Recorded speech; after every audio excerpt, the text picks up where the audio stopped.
Hello and welcome, dear traveler, to this sanctuary of stillness where the vastness of space meets the quiet of your own breath. I am truly grateful you have chosen to spend this time with us tonight. As you settle into your blankets and let the weight of the day fall away, I invite you to gently support our journey by liking this video and subscribing to the channel for more explorations into the unknown. We find such joy in hearing from you. So please, if you feel moved, share the city or country you are joining us from in the comments below, creating a map of our shared connection across this planet. Now, let us drift together into the first great mystery, a sight so familiar, yet so profound that it has shaped the very soul of humanity, the primal observation. For as long as there have been eyes to see, we have looked up into the velvet dark of the night and wondered. This is the starting point of all our stories, a deep black canvas that stretches beyond the reach of our most distant dreams. It is an ocean of ink, thick and silent, punctuated only by the delicate pinpricks of stars that have traveled across the void for millions of years to reach your eyes. This darkness is not merely a background. It is the fundamental state of the universe, a silent witness to the passage of eons. When we look up, we see the steady, unwavering light of planets, those wandering lanterns of our own solar neighborhood, and the breathtaking, luminous ribbon of the Milky Way. This celestial river, a swirling collection of billions of suns, appears to us as a soft, ghostly mist, a trail of stardust left behind by the turning of the galaxy. From a scientific standpoint, this observation is our first encounter with the concept of the vacuum, the realization that the universe is mostly composed of a great, cold emptiness. The density of matter is so sparse that the light from these distant suns remains isolated, unable to wash away the shadows of the deep. Think of the night sky as a dark, ancient forest at midnight, where the stars are distant fireflies flickering in the thickets of eternity. The darkness is the forest itself, vast and waiting, while the light is a rare and precious gift. This primal sight is a bridge across time, linking the first humans who stood on the African savanna to the modern observer in a bustling city. It is a shared silence, a visual hum that vibrates at the frequency of the infinite. Yet, as we linger in this peaceful shadow, we must prepare ourselves to confront a startling contradiction. For this very darkness that brings us such calm is a puzzle that defies simple logic, leading us toward the strange reality of the cosmological discrepancy.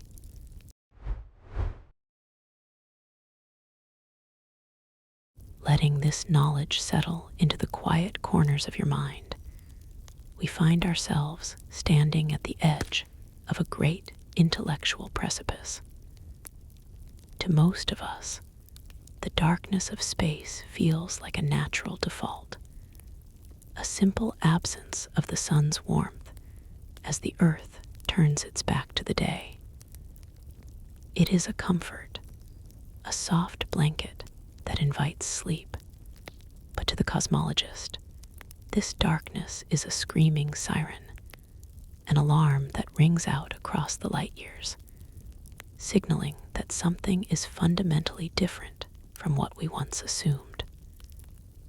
For a long period in human history, the prevailing thought was that the universe was a steady, unchanging vessel, an infinite stage where stars were scattered like grains of sand on an endless beach. In such a model, the mathematics are uncompromising. If you have an infinite number of stars distributed through an infinite space, then every single point in the night sky should be occupied by a star. There should be no room for the blackness. If you look deep enough into the distance, your line of sight must eventually strike the surface of a sun, making the entire firmament as bright as the midday sky. This is the heart of the cosmological discrepancy, the undeniable reality of the dark versus the logical expectation of a sky filled with fire. This mismatch is not a failure of our eyes, but a clue left by the universe itself. It suggests that the light from the most distant suns has not yet had the time to reach our eyes, or perhaps that the space between us is stretching, pulling the light away like a thread being unraveled from an ancient garment. Visualize a magnificent, ancient cathedral with stained glass windows that reach toward the heavens. If the cathedral were infinite and filled with candles, the light would overlap until the entire interior was a blinding, featureless white. Instead, we see the shadows in the rafters, the dim corners where the candlelight fails to reach. These shadows are the evidence of the cathedral's walls, its boundaries, and its age. The darkness of our night is the shadow in the cosmic cathedral. It is a profound piece of data that tells us the universe is not a static painting, but a living, breathing entity with a history and a beginning. It is a tension between the infinite potential of the heavens and the finite reach of the light that touches our skin. As we drift further into this mystery, we begin to understand that the night is not just a time for rest, but a silent testimony to the dynamic nature of our reality, leading us to look closer at the specific riddle that has haunted astronomers for centuries.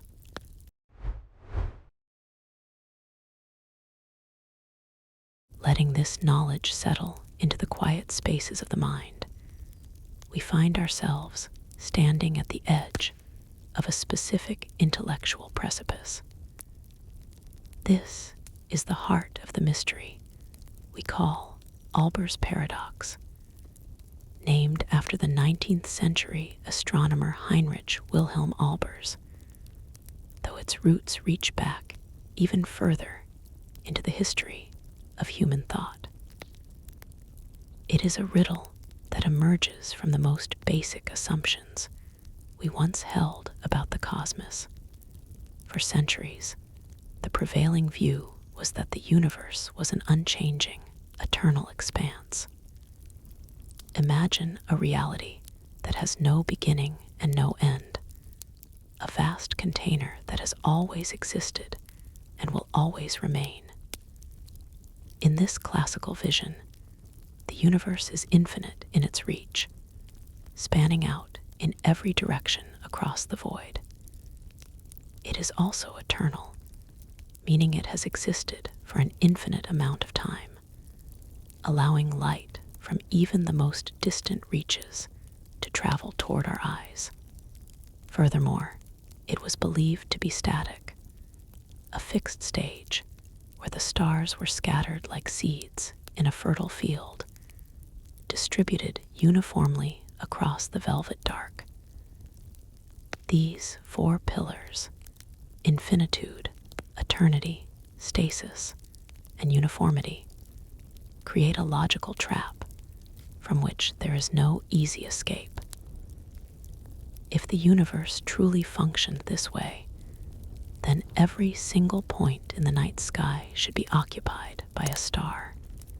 No matter which direction you turned your gaze, your line of sight would eventually terminate on the surface of a sun. The sky would not be a black canvas, punctuated by distant pinpricks of light.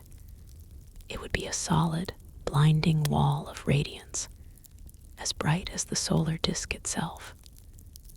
The paradox lies in the simple, observable fact that the night is dark. This discrepancy between theory and reality suggests that one or more of our fundamental assumptions about the nature of space and time must be wrong. It is as if we are standing in an endless orchard of glowing apple trees, where every branch is heavy with fruit that shines like a lantern. If that orchard stretched on forever in every direction, the trunks and leaves would overlap so perfectly that you would see no sky at all, only a seamless horizon of golden light. Yet, we look up and see the deep, cool ink of the void. We see the gaps between the trees. This suggests that the orchard might have a boundary, or perhaps the trees were only planted recently, or maybe the light from the furthest saplings has not yet reached our eyes. By defining this paradox, we are essentially peeling back the layers of a luminous tapestry woven without gaps, searching for the loose thread that allows the darkness to bleed through. We are questioning the very foundations of the eternal and the infinite, seeking to understand why the cosmic library, which should be filled with every page of sunfire, instead offers us these vast, silent chapters of shadow. It is a stilled sea of fire that somehow remains cold to the touch, a beautiful contradiction that beckons us to look closer at the geometry of the heavens.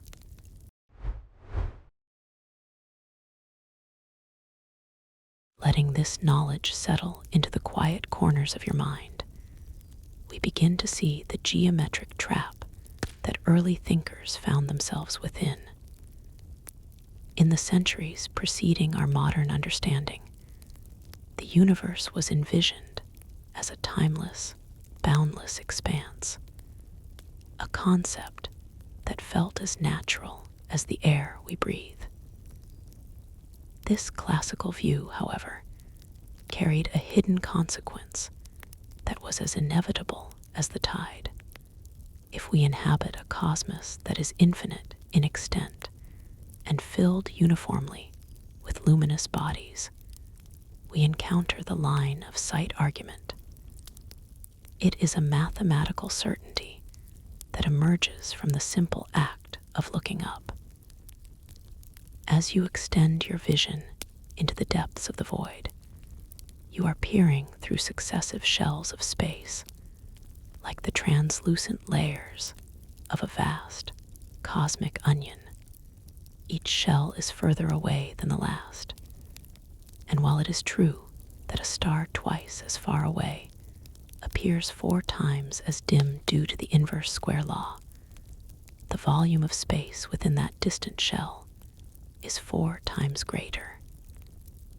This means it contains, on average, 4 times as many stars. These 2 factors, the diminishing intensity of individual light and the increasing quantity of light sources, cancel each other out with perfect, chilling precision. In such a system, every single point in the sky, no matter how infinitesimal, should be occupied by the glowing surface of a star. The darkness we perceive as the night should be replaced by a uniform, blinding radiance, a celestial furnace that would make life, as we know it, impossible. Imagine walking through a field of tall, slender reeds that stretches beyond the curve of the earth. If the reeds are dense enough and the field never ends, you could not find a single gap to see the horizon. Everywhere you turned, your gaze would meet the golden husk of a stalk, creating a solid wall of texture that hides the world beyond. Or think of a heavy, white mist rolling across a calm lake at dawn. In a shallow fog, you see the distant shore, but as the mist thickens and extends into infinity, the individual droplets merge into a single, opaque veil. The line of sight argument suggests that our sky should be this veil, a seamless quilt of stellar fire, where every inch of the firmament glows with the heat of 1,000 suns. Yet, we look up and find the velvet peace of the dark. This contradiction is a crack in the mirror of the infinite, a sign that the universe is keeping a secret from us. It tells us that the simple geometry of lines and spheres is missing a vital component, a reason why the fire does not reach us, and why the reeds of light are separated by such vast, cooling breaths of nothingness. We are standing in a clearing, looking for the edge of the growth, sensing that the density of the surroundings holds the key to the silence. Drifting deeper into the stillness of the woodland mind, we find ourselves standing in the center of a conceptual grove that stretches beyond the reach of human thought. To understand why the night remains draped in shadow, we must first confront the geometric logic of a forest that never ends. Centuries ago, observers of the heavens realized that if the cosmos were a static, eternal, and infinite expanse, our visual reality would be fundamentally transformed. They envisioned the stars not as isolated points, but as the individual trunks of an endless thicket of celestial timber. In any woods of sufficient depth, even if the trees are spaced far apart, a traveler looking in any direction will eventually find their line of sight obstructed by a trunk. There is no path for the eye to escape to the horizon. The wood becomes its own horizon, a monolithic screen of brilliance that should, by all laws of perspective, surround us entirely. This is the essence of the photosphere problem. Every star is a sun, a roiling furnace of light, and in a universe without end, these spheres of fire would overlap and merge until the sky became an unbroken horizon of solar faces.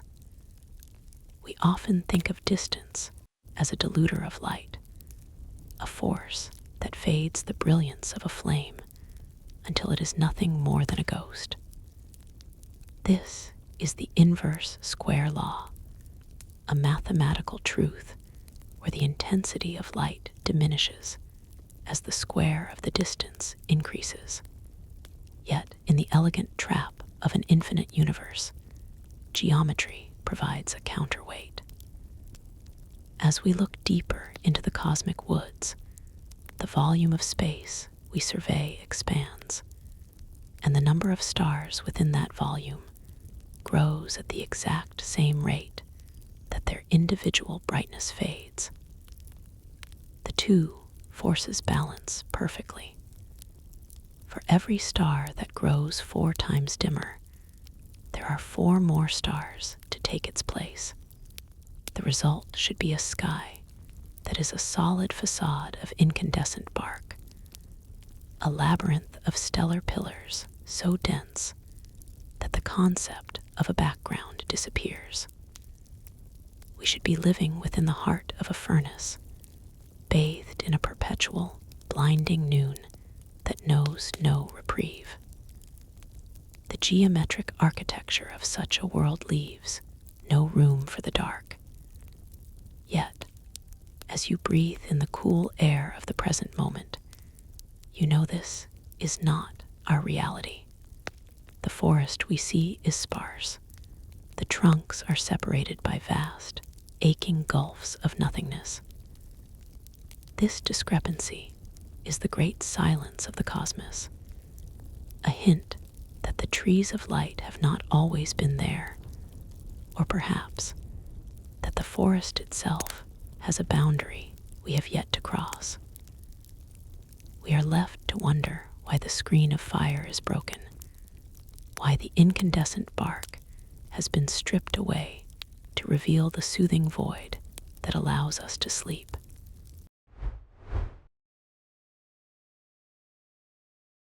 Drifting deeper into the implications of this velvet gloom, we find ourselves standing at the edge of a profound realization.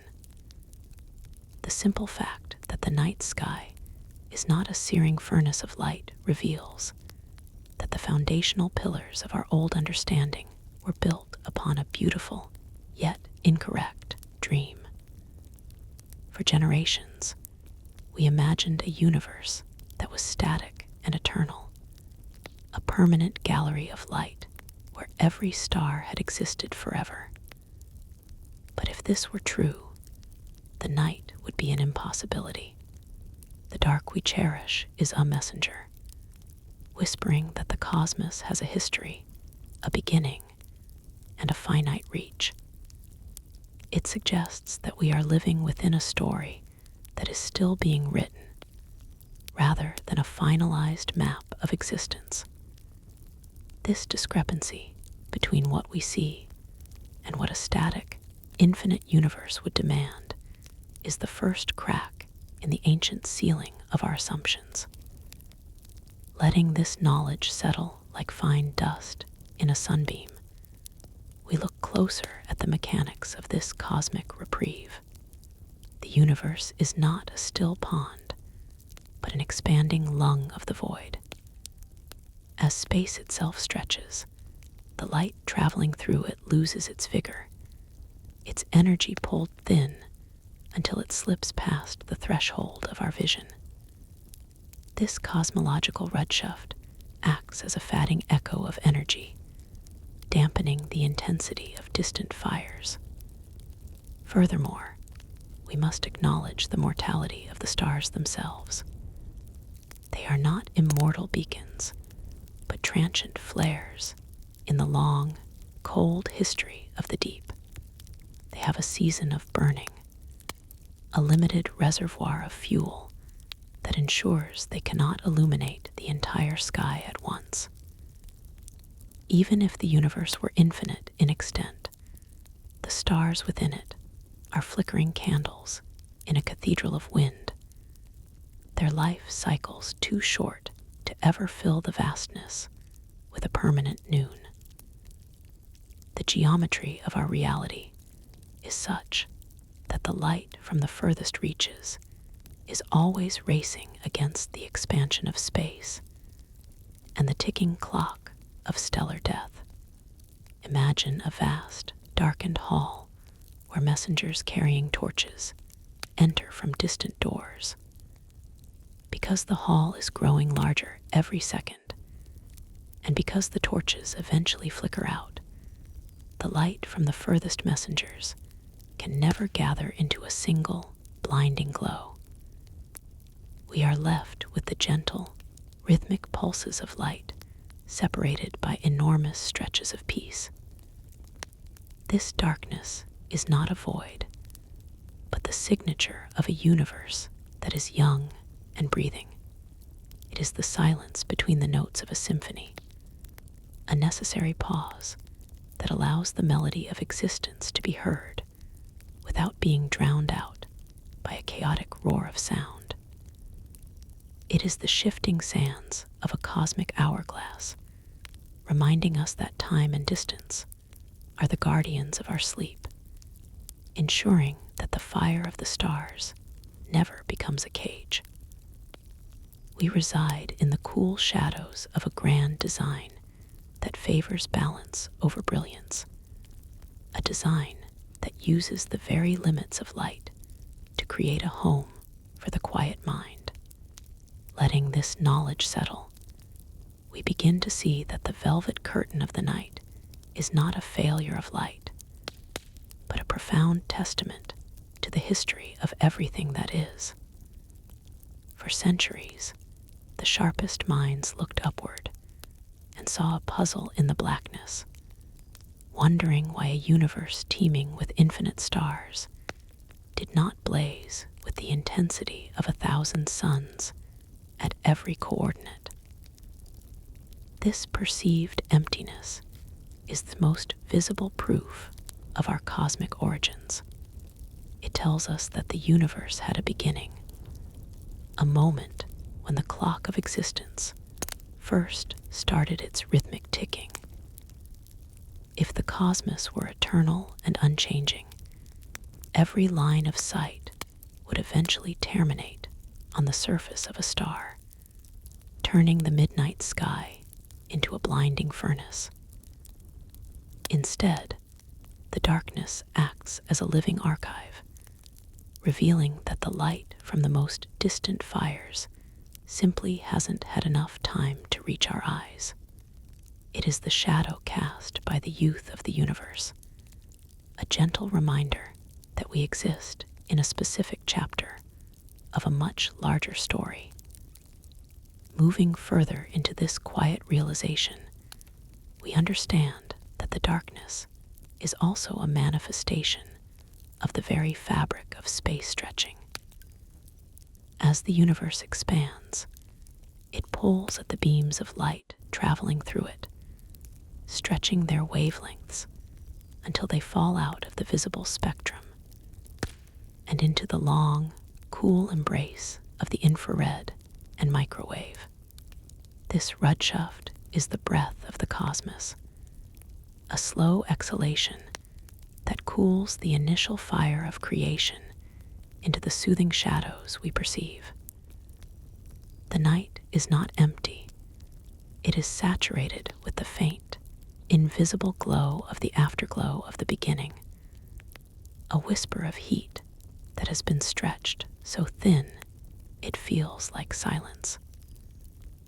The blackness we see is merely a threshold, a boundary where our biology meets the limits of the observable. It is the visual fingerprint of an evolving reality, one that is not a static painting, but a dynamic, growing organism. This darkness is the proof that the universe is not just large, but that it is moving, changing, and carrying us along in its gentle, outward drift. Imagine the universe as a vast, ancient parchment where the ink is still drying. The dark spaces between the letters are not gaps in the message, but the very margins that make the words legible, just as the hollow space inside a flute allows the air to vibrate and create music. The darkness provides the necessary room for the stars to breathe and for life to find its footing in the cool shade.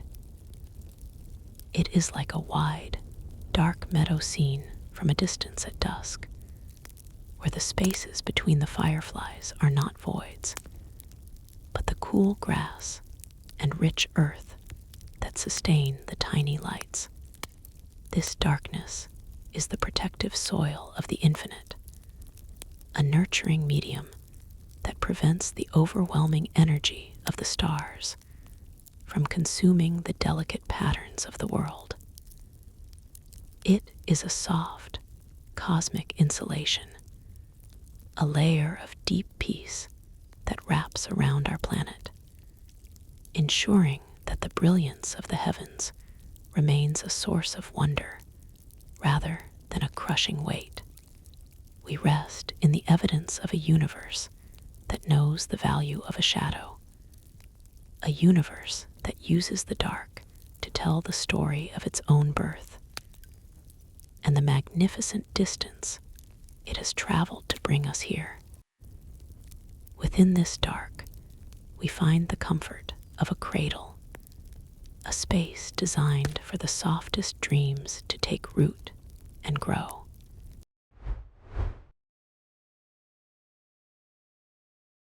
Drifting deeper into the history of our perceptions, we find that the night was once a sanctuary of certainty, a time when the darkness was not a question, but a fundamental answer. For the thinkers of the ancient Greek world and the medieval scholars who followed them, the universe was a place of profound order and comforting limits. They did not look up into the void and see a terrifying, endless stretch of nothingness. Instead, they saw the architecture of a divine home. To them, the cosmos was geocentric, a beautifully organized system where the earth rested at the very center of existence, cradled by the heavens. In this model, the universe was finite and bounded, a magnificent structure with a clear beginning and a definitive end. This sense of finitude meant that the stars were not scattered through an eternal depth, but were elegantly arranged on the surface of a single, final sphere that enclosed all of creation. Technically, this geocentric framework relied on the concept of celestial spheres, invisible crystalline shells that carried the sun, the moon, and the planets in their rhythmic dances. The outermost sphere, often called the firmament, was the home of the fixed stars. Because this sphere had a specific, measurable size, it could only hold a specific, finite number of stars. There was no expectation for the sky to be a solid wall of fire, because the light sources were limited by the physical boundaries of the universe itself.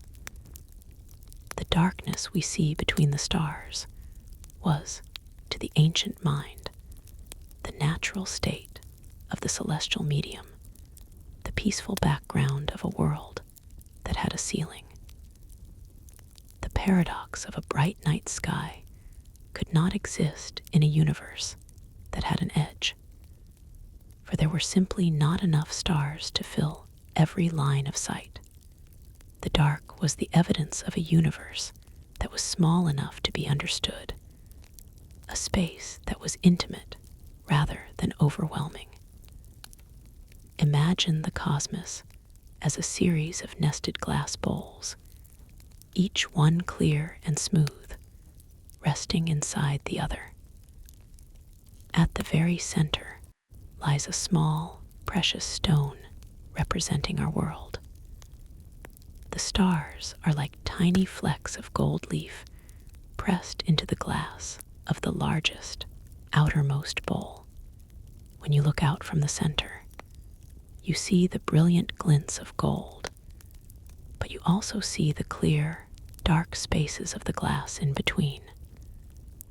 This darkness is not an absence, but the very substance of the container that keeps the world safe and contained. It is like a celestial jewel box lined with black velvet, where the fabric is just as essential as the gems it displays. This was the ancient cosmological safety, the belief that we lived within a cosmic garden surrounded by a sturdy wall, where the night was a soft roof that sheltered us from the infinite. It was a universe that felt like a well-lit hall during a winter storm, a place where the boundaries were clear, and the shadows were the familiar corners of a home we had always known. Letting this knowledge settle, we prepare to look closer at the specific gears of this clockwork, heaven. Letting this knowledge settle, we find ourselves standing upon the firm, unmoving ground of the Aristotelian world.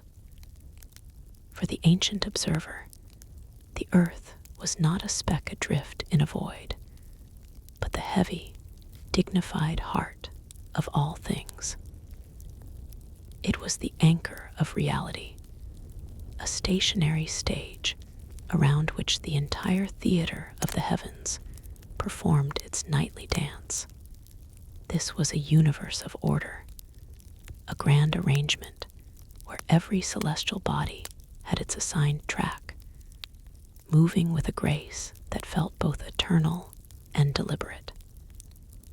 Aristotle proposed a system of concentric spheres, each one a transparent, crystalline shell that carried a single wandering light.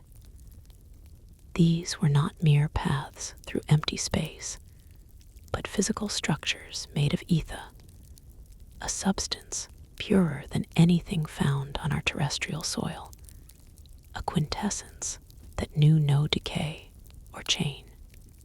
Imagine the earth as the seed of a celestial pomegranate, surrounded by layers of substance that protect and define it.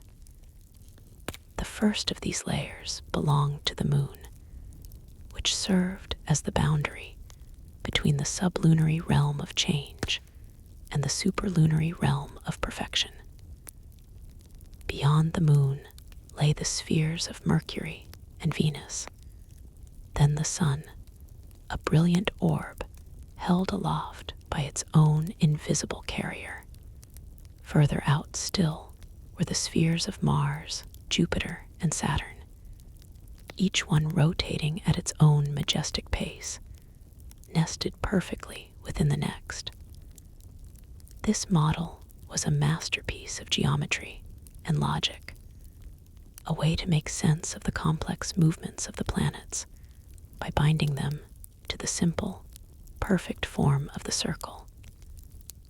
Each sphere was thought to be in literal contact with the one it enclosed, a chain of motion that descended from the outer rim of the cosmos down to the center. The ether itself was thought to be weightless and indestructible, a medium that allowed the spheres to glide against one another without friction or sound, though some philosophers whispered of a resonant frequency of the spheres that only the spirit could hear.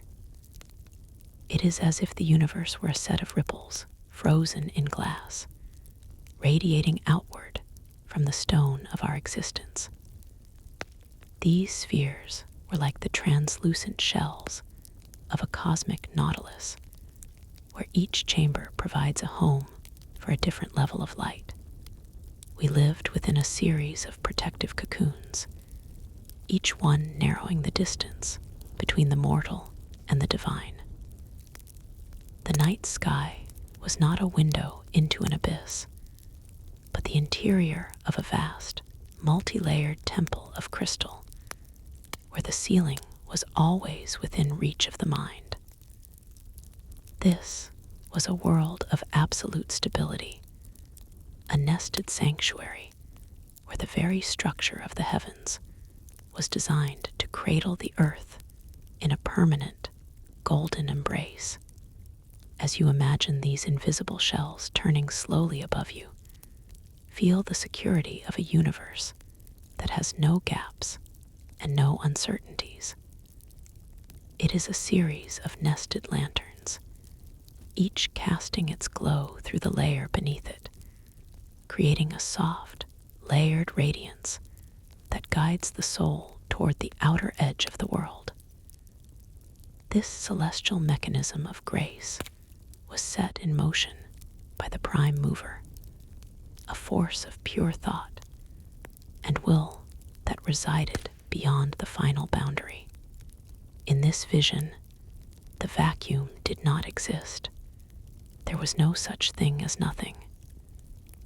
Every cubic inch of the cosmos was filled with either the elements of earth or the divine substance of the heavens, creating a plenum where everything was connected by touch and influence, like the tightly packed petals of a cosmic rose. Drifting deeper into this vision of a closed and comforting world, we reach the ultimate limit of the visible heavens, the sphere of the fixed stars. This was not a region of scattered distance, but a definitive physical boundary, the final skin of the cosmic fruit. To the ancient mind, the stars were not suns separated by light years of lonely void, but luminous pinpricks set into a singular, rotating vault. This was the firmament, a word that implies stability and strength, a structural masterpiece that held the chaotic infinity at bay. In this model, the stars were called fixed because they maintained their positions relative to one another, locked in a dance that never changed its steps. They were the eternal witnesses to the passage of time on Earth, yet they themselves were exempt from the decay and shifting nature of the sublunary world. Technically, this eighth sphere was thought to be a massive, crystalline shell. It rotated with a precision that defied human comprehension, completing a full circuit every 24 hours, and dragging the inner spheres of the planets along in its wake. There was no concept of a star being further or closer than another. They all resided on the same interior surface of this great dome. This meant the universe had a measurable diameter, a finite edge where the physical transitioned into the metaphysical. Beyond this shell lay the prime mover, the unmoved source of all motion, or perhaps a realm of pure fire and light where time and space ceased to exist. To look up at the night sky was not to look into a bottomless pit, but to look at the ceiling of a grand, divine hall. The stars were the rivets of the universe, holding the structure together, ensuring that the breath of the divine could circulate through the nested layers without escaping into a cold, empty vacuum that simply did not exist. Letting this knowledge settle, imagine this sphere as a vast, inverted bowl made of the clearest obsidian, where every star is a diamond tooth set firmly into the dark, polished surface. Picture it as a frozen tidal wave of light, caught at its highest point and turned into a permanent monument of stillness. It is like a great, circular loom where the threads of destiny are tied to silver pegs, held fast so that the pattern of the world remains unbroken and true. As you rest under this heavy, protective dome, feel the weight of its certainty. There is no fear of falling into an endless dark because the world has a floor and a ceiling, a beginning and a definitive end. It is a grand, celestial music box where the stars are the pins on the rotating cylinder, plucking the strings of the soul as they pass. You are safe within this architecture, a traveler in a house built by a master craftsman, where every light has its place and every motion has its purpose. The stars are the glowing embers in a fireplace that never goes out, warming the edges of your consciousness with the promise of a universe that is finished, perfect, and profoundly whole. Letting this knowledge settle like a soft blanket over your weary mind, we find a profound peace in the absence of geometric expectation. In the eras before the telescope pulled back the veil of the deep, there was no logical demand for a sky saturated with light. The mind was not yet haunted by the specter of infinity, nor did it feel the weight of a universe that stretched on forever in every direction. To the ancient observer, the stars were a finite assembly, a gathering of luminous spirits whose numbers were known and whose distances were reachable by the imagination. Because they believed the stars were fixed to a physical sphere, a solid boundary that defined the outer rim of existence, there was no expectation that every line of sight must eventually strike a sun.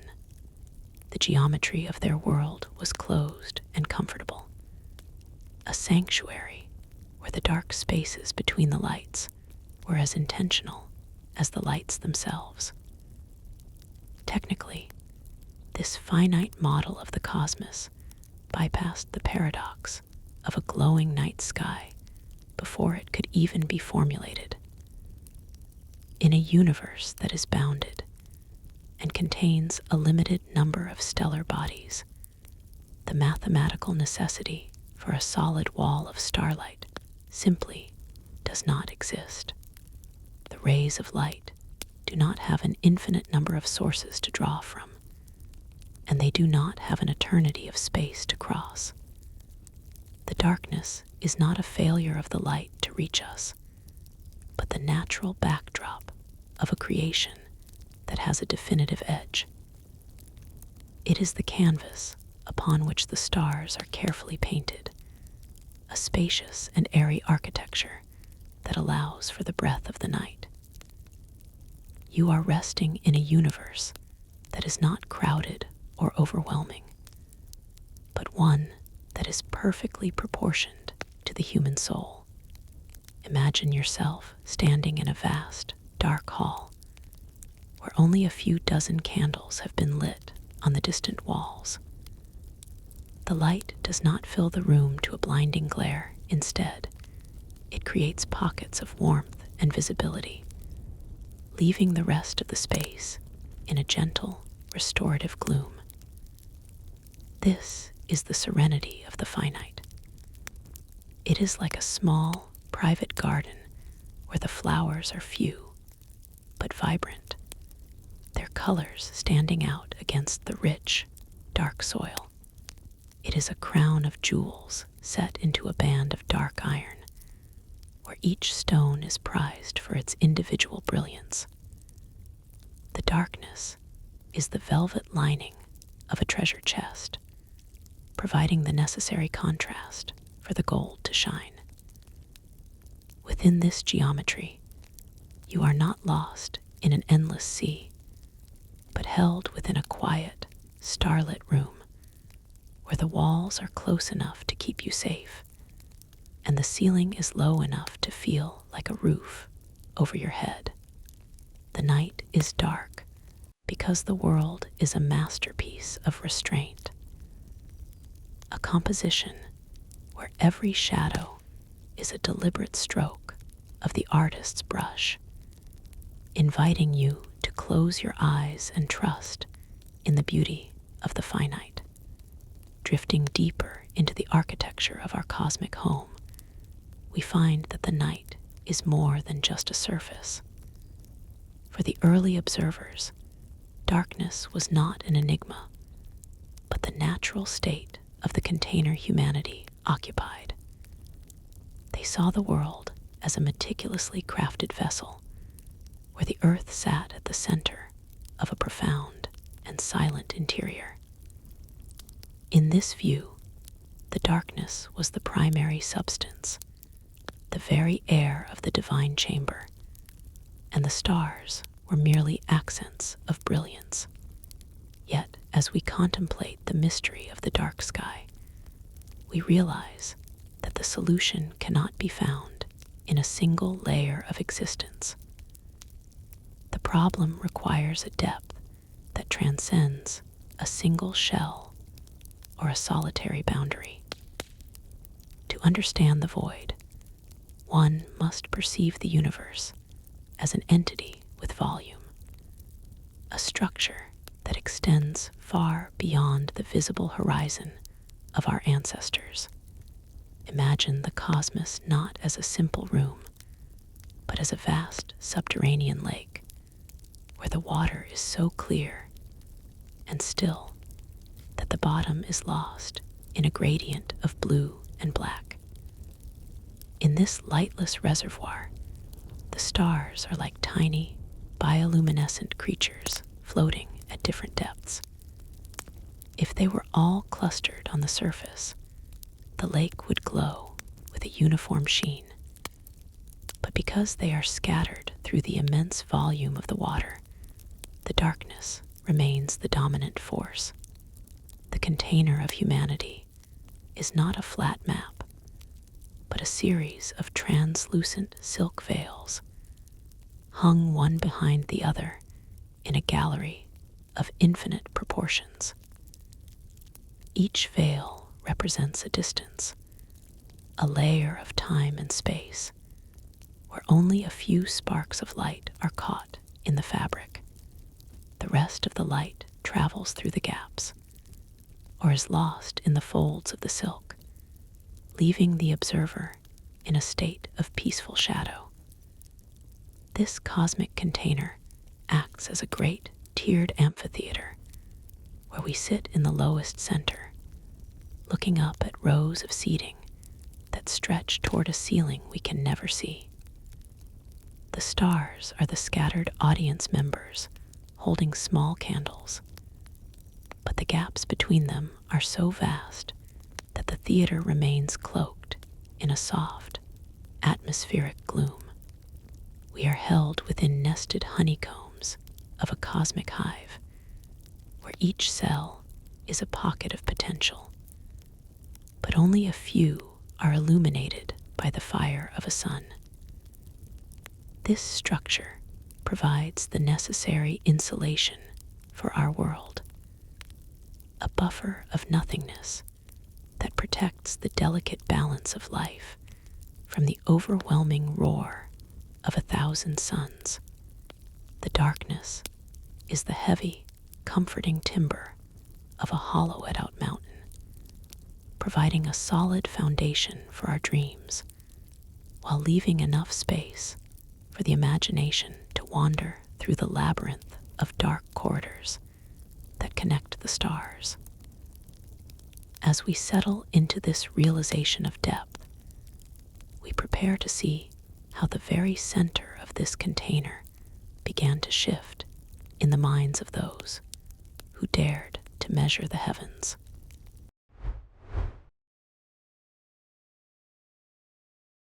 Letting this knowledge settle into the quiet spaces of your awareness, we find ourselves at the edge of a profound transformation in the year 1543.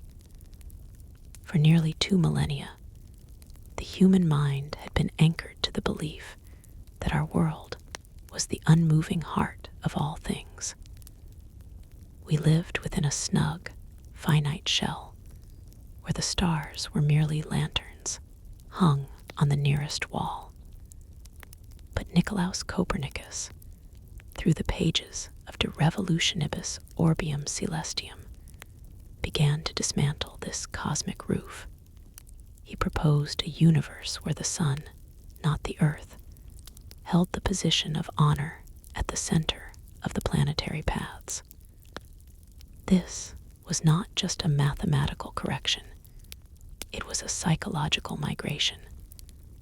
By displacing the earth, he forced a radical recalibration of the entire cosmic scale. If the earth was a traveler moving through space, the stillness of the stars took on a new, more haunting meaning. In the technical heart of his heliocentric vision, Copernicus faced a startling reality. If the earth were truly swinging in a vast circle around the sun, our perspective on the stars should change as we move. Yet, the stars remained stubbornly fixed, their patterns unchanging. To reconcile this, Copernicus had to push the heavens back. He had to suggest that the distance to the stars was so immense that the Earth's entire orbit was but a tiny, invisible point in comparison. The universe, which had once felt like a well-proportioned room, suddenly opened up into a cavernous expanse. The void between the outermost planet and the distant stars became a yawning gulf, a stretch of nothingness so wide it defied the measurements of the time. This was the birth of the truly deep sky, a realization that the theater of existence was infinitely larger than the stage we occupied. Copernicus did not just move the earth, he expanded the walls of the world until they were nearly invisible, leaving us to contemplate a vacuum that was as silent as it was vast. Think of this shift as discovering that the house you have lived in all your life is a small cabin in the middle of a vast, dark prairie. The windows you thought looked out onto a nearby fence are revealing the distant, flickering lights of a city on the far horizon. We are like a small bird nesting in the crook of a massive, ancient oak tree, suddenly realizing that the tree is not the entire forest, but merely one trunk in a woodland that stretches beyond the curve of the earth.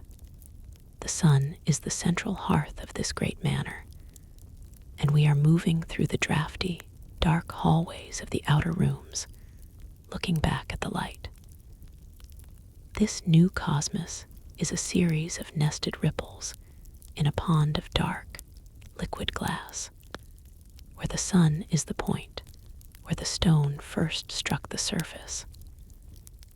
We are caught in one of the outer rings, drifting in a slow, majestic circle, while the shore of the stars recedes into a mist of infinite distance.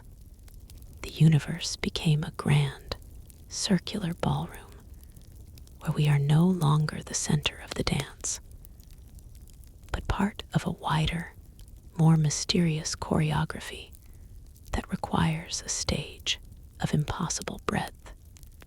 Letting this knowledge settle like silt at the bottom of a clear mountain pool, we must confront the great silence that met the Copernican revolution. If the Earth is truly a vessel navigating a wide, circular track around the sun, then the heavens should betray our motion.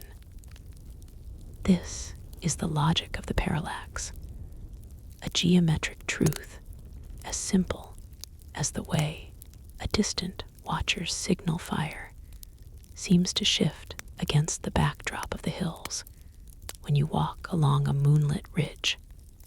But as the early astronomers peered through their sighting tubes, the stars remained frozen, refusing to perform this expected dance. This stillness was a riddle written in light. To accept a moving Earth, one had to accept that the stars were not just distant, but were cast out into a void of such overwhelming magnitude that our entire orbital path was reduced to a mere pinprick.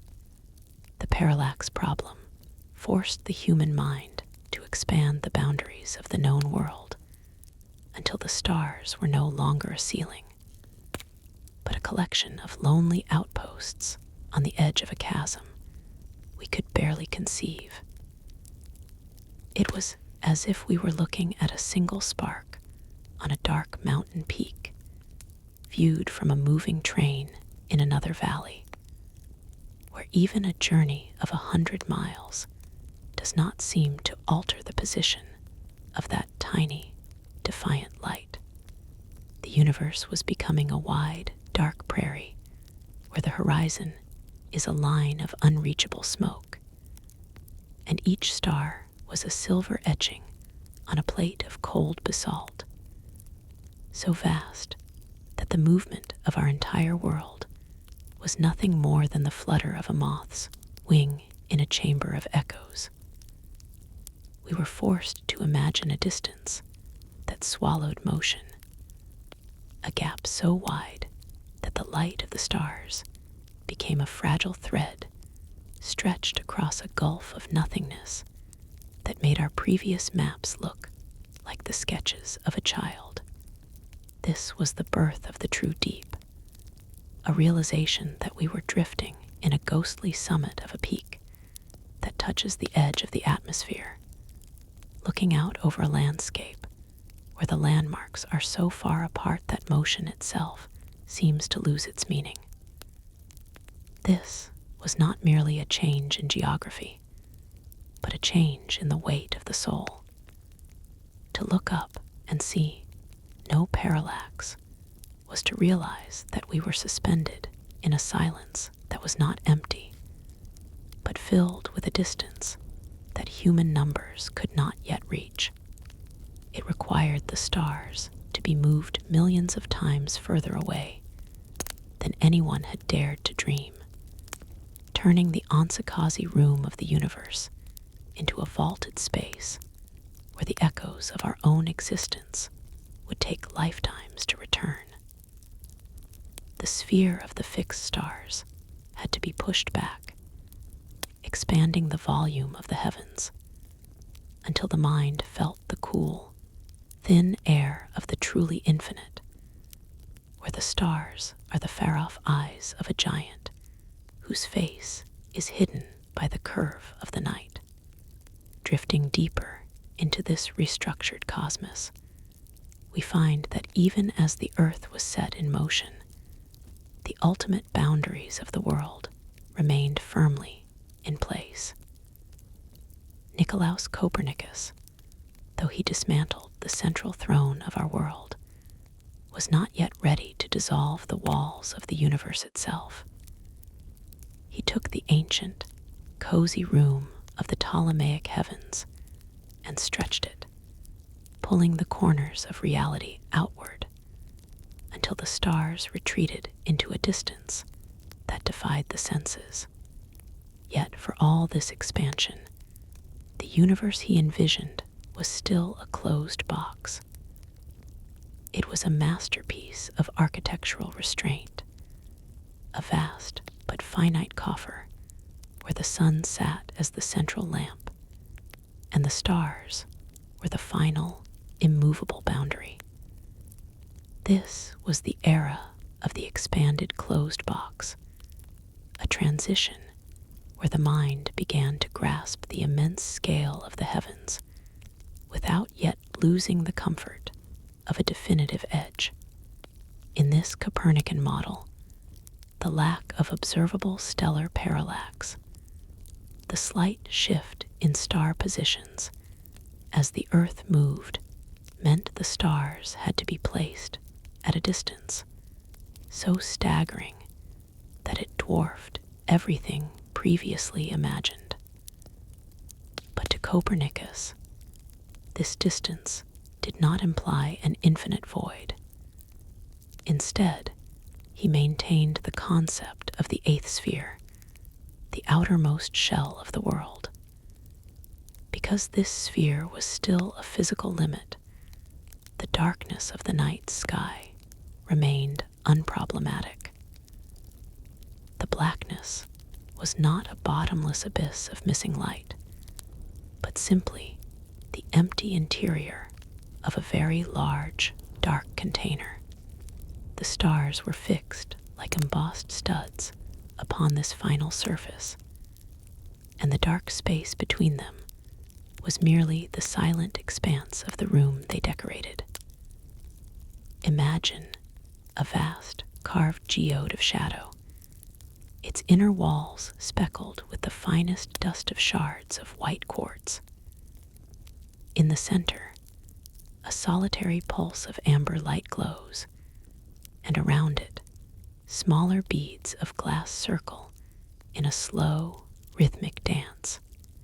The geode has grown from the size of a handheld trinket to the size of a grand, silent opera house, but it is still a geode. It still has a shell. It still offers the protection of a limit, We are like travelers in a darkened hall where the ceiling has been raised so high it is lost to the shadows. Yet we know the roof is there, holding the weight of the nothingness at bay.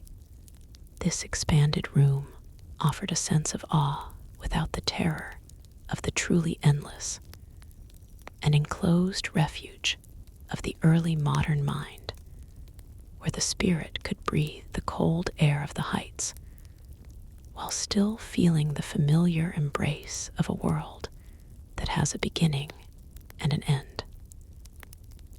It was a universe that had grown up, but had not yet left the safety of its home, letting this knowledge settle like frost, crystallizing on a window pane. We observe the subtle tremors that began to shake the foundations of the outer sphere. When the sun was finally permitted to take its place at the center of the dance, it carried with it a quiet but revolutionary implication that would eventually shatter the glass walls of the old universe. If the Earth was merely a wandering planet, and the sun was the glorious source of all light and heat, the mind began to ask a dangerous question. What, then, were the stars? For millennia, they had been viewed as static lanterns fixed to a revolving dome, a final skin that held the celestial machinery together. But once the sun was recognized as the heart of our system, the stars began to reveal their true identity. They were not merely sparks on a dark ceiling. They were distant brothers to our own sun, immense and burning in the far reaches of space. This realization acted like a solvent on the glue that held the outer sphere in place. This democratized light of 1,000 suns suggested that our local luminary was not a unique monarch, but part of a vast, scattered citizenry. If every star was a sun, the idea of them all being equidistant from us, pinned to a single thin shell, began to lose its logical grip. The psychological barrier of a finite boundary started to weaken, the once-solid vault of the heavens beginning to feel less like a structural wall, and more like an optical illusion created by the vastness of the distance. The transition was not a sudden explosion, but a slow thinning of the cosmic skin. We moved from the comfort of a safe harbor of the early mind into the realization that the horizon itself might be nothing more than a trick of the light. This was the erosion of the anchor of the absolute horizon, where the stars were no longer seen as being embedded in a physical substance, but as floating freely in a depth that had no obvious end. It was as if the brittle glaze of an ancient pottery had begun to spiderweb, with thousands of tiny fractures, each one a window into a deeper dark. In this new vision, the stars became like the fatting coastline of a receding tide, pulling back from the shore of our understanding. The geocentric model required a shell to keep the heavens moving around the Earth, but a heliocentric world allowed the stars to stand still, and in their stillness, they found the freedom to recede. We were like observers in a grand theater who suddenly realize the back wall of the stage is not a painted board, but a dark, open doorway. The ghostly scaffolding of the old order was still visible, but it no longer felt structural. It was the cracked porcelain of the celestial dome, beautiful but failing.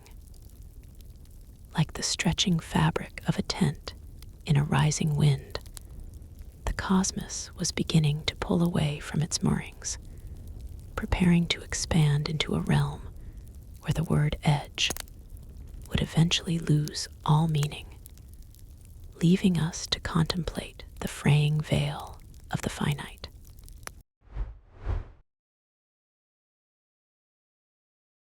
Drifting deeper into the history of our expanding vision, we encounter the year 1576, a moment when the rigid boundaries of the sky began to dissolve under the pen of Thomas Digges. In his work, A Perfect Description of the Celestial Orbs, he performed a radical act of intellectual liberation upon the Copernican model. While the heliocentric theory had moved the Earth from the center, it had still left the stars pinned like specimens to a final outer shell, a decorative boundary that kept the universe contained and manageable. Digges looked at this mathematical arrangement and saw not a ceiling, but a beginning. He stripped away the orb of the fixed stars, that final layer of the cosmic casing that had defined the limits of human thought for millennia. In his diagram, the stars were no longer dots on a map, they were suns, scattered through an endless, three-dimensional abyss. This was a democratization of the heavens, where the sun we orbit was no longer a unique sovereign, but merely the nearest member of a vast, illuminated family. Imagine a traveler who has spent his life within the confines of a lush, walled garden, believing the ivy-covered stone is the final boundary of all existence. One day, he notices a loose stone and pulls it away, only to find that the wall is not a solid mass, but a thin screen overlooking a mountain range that continues until the peaks are lost in the blue haze of the distance. Digges was the one who pulled that stone. He proposed that the stars were not confined to a thin layer of crystal, but were distributed at varying distances, some near, some unimaginably far, receding into a depth that the human mind was only just beginning to name as infinite. This was the first true shattering of the cosmic container. The stars were no longer the decorative rivets of a celestial machine, but independent fires burning in a dark, open wilderness. It is like standing on the edge of a great, dark moor at night, where you once thought the lights in the distance were lanterns hung on a fence, only to realize they are the campfires of 1,000 different travelers, each at a different stage of a journey that goes on forever. The sky was no longer a solid object we could look at, but a volume we could look through. We were no longer living inside a vessel. We were floating in an ocean that had no floor and no surface. This shift in perspective was a quiet earthquake, a subtle recalibration of our place in the magnitude of existence. The comfort of the enclosure was being traded for the majesty of the abyss, a transition from the safety of a room to the awe of the open air. As the fixed shell fell away, the stars became anchors in a sea of shadow, markers of a distance that invited the soul to travel further than it ever dared to dream. Drifting deeper into this unraveling boundary, we find ourselves standing beside Thomas Digges in the late 16th century as he performs an act of intellectual courage that would forever change the shape of the night. While others were content to to merely rearrange the furniture of the solar system, moving the sun to the center while keeping the outer walls intact. Diges looked at the traditional diagram of the cosmos and saw a cage that needed to be opened. He took the orb of fixed stars, that thin crystalline layer that had served as the universe's ultimate skin for millennia, and he shattered it. In its place, he described a reality that extended infinitely up, a phrase that suggests a climb without a summit. This was not just a change in geometry. It was the first scientific proposal of an endless void, a conceptual leap from a house with a roof to a landscape that continues until the mind itself grows tired of traveling. Diges envisioned the stars not as decorative studs on a ceiling, but as suns like our own, scattered at varying and immense distances through a space that had no limit, no edge, and no center. In this new vision, the stars were no longer neighbors on a flat plain, but lonely sentinels separated by gulfs of nothingness, so vast they defied measurement. This was the birth of the infinite, the realization that the dark between the lights was not a wall, but a medium of pure extension. The technical shift here is profound. By removing the outer shell, Diges removed the hierarchy of the heavens. If space goes on forever, there is no highest point, no outermost rim where the physical meets the divine. The universe became a democratic expanse of potential, where every point could be considered a center, and every star could be the hearth of its own system. This was a radical departure from the comfort of the enclosed sphere, replacing the certainty of a container with the terrifying beauty of the uncontained. Imagine a snowfall of white fire that never reaches a floor, each flake a sun suspended in a descent that lasts for eternity. We are no longer looking at a painting on a wall, but staring into a deep well of silence where the echo never returns because the bottom does not exist. It is like holding a handful of diamonds and casting them into a wind that never stops blowing, watching as they drift further and further apart until they are only pinpricks of memory against a background of absolute shadow.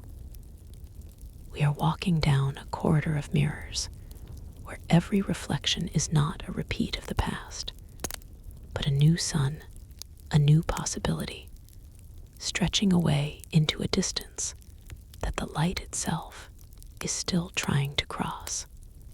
This is the white page of a book that grows as you read it, a migration of light that spans a distance without a destination, inviting us to lose the fear of the fall and embrace the grace of the flight.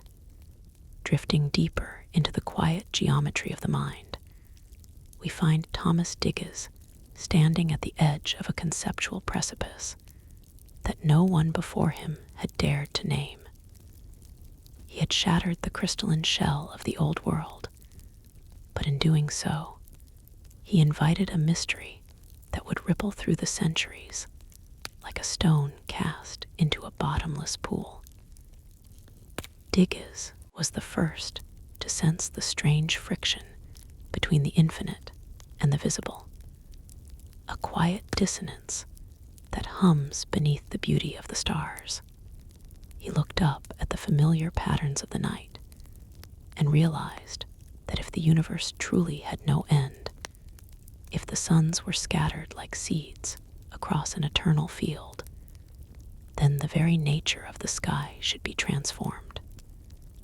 He was the first to identify the profound tension between a cosmos of infinite extent and the observed reality of the darkness that cradles our sleep.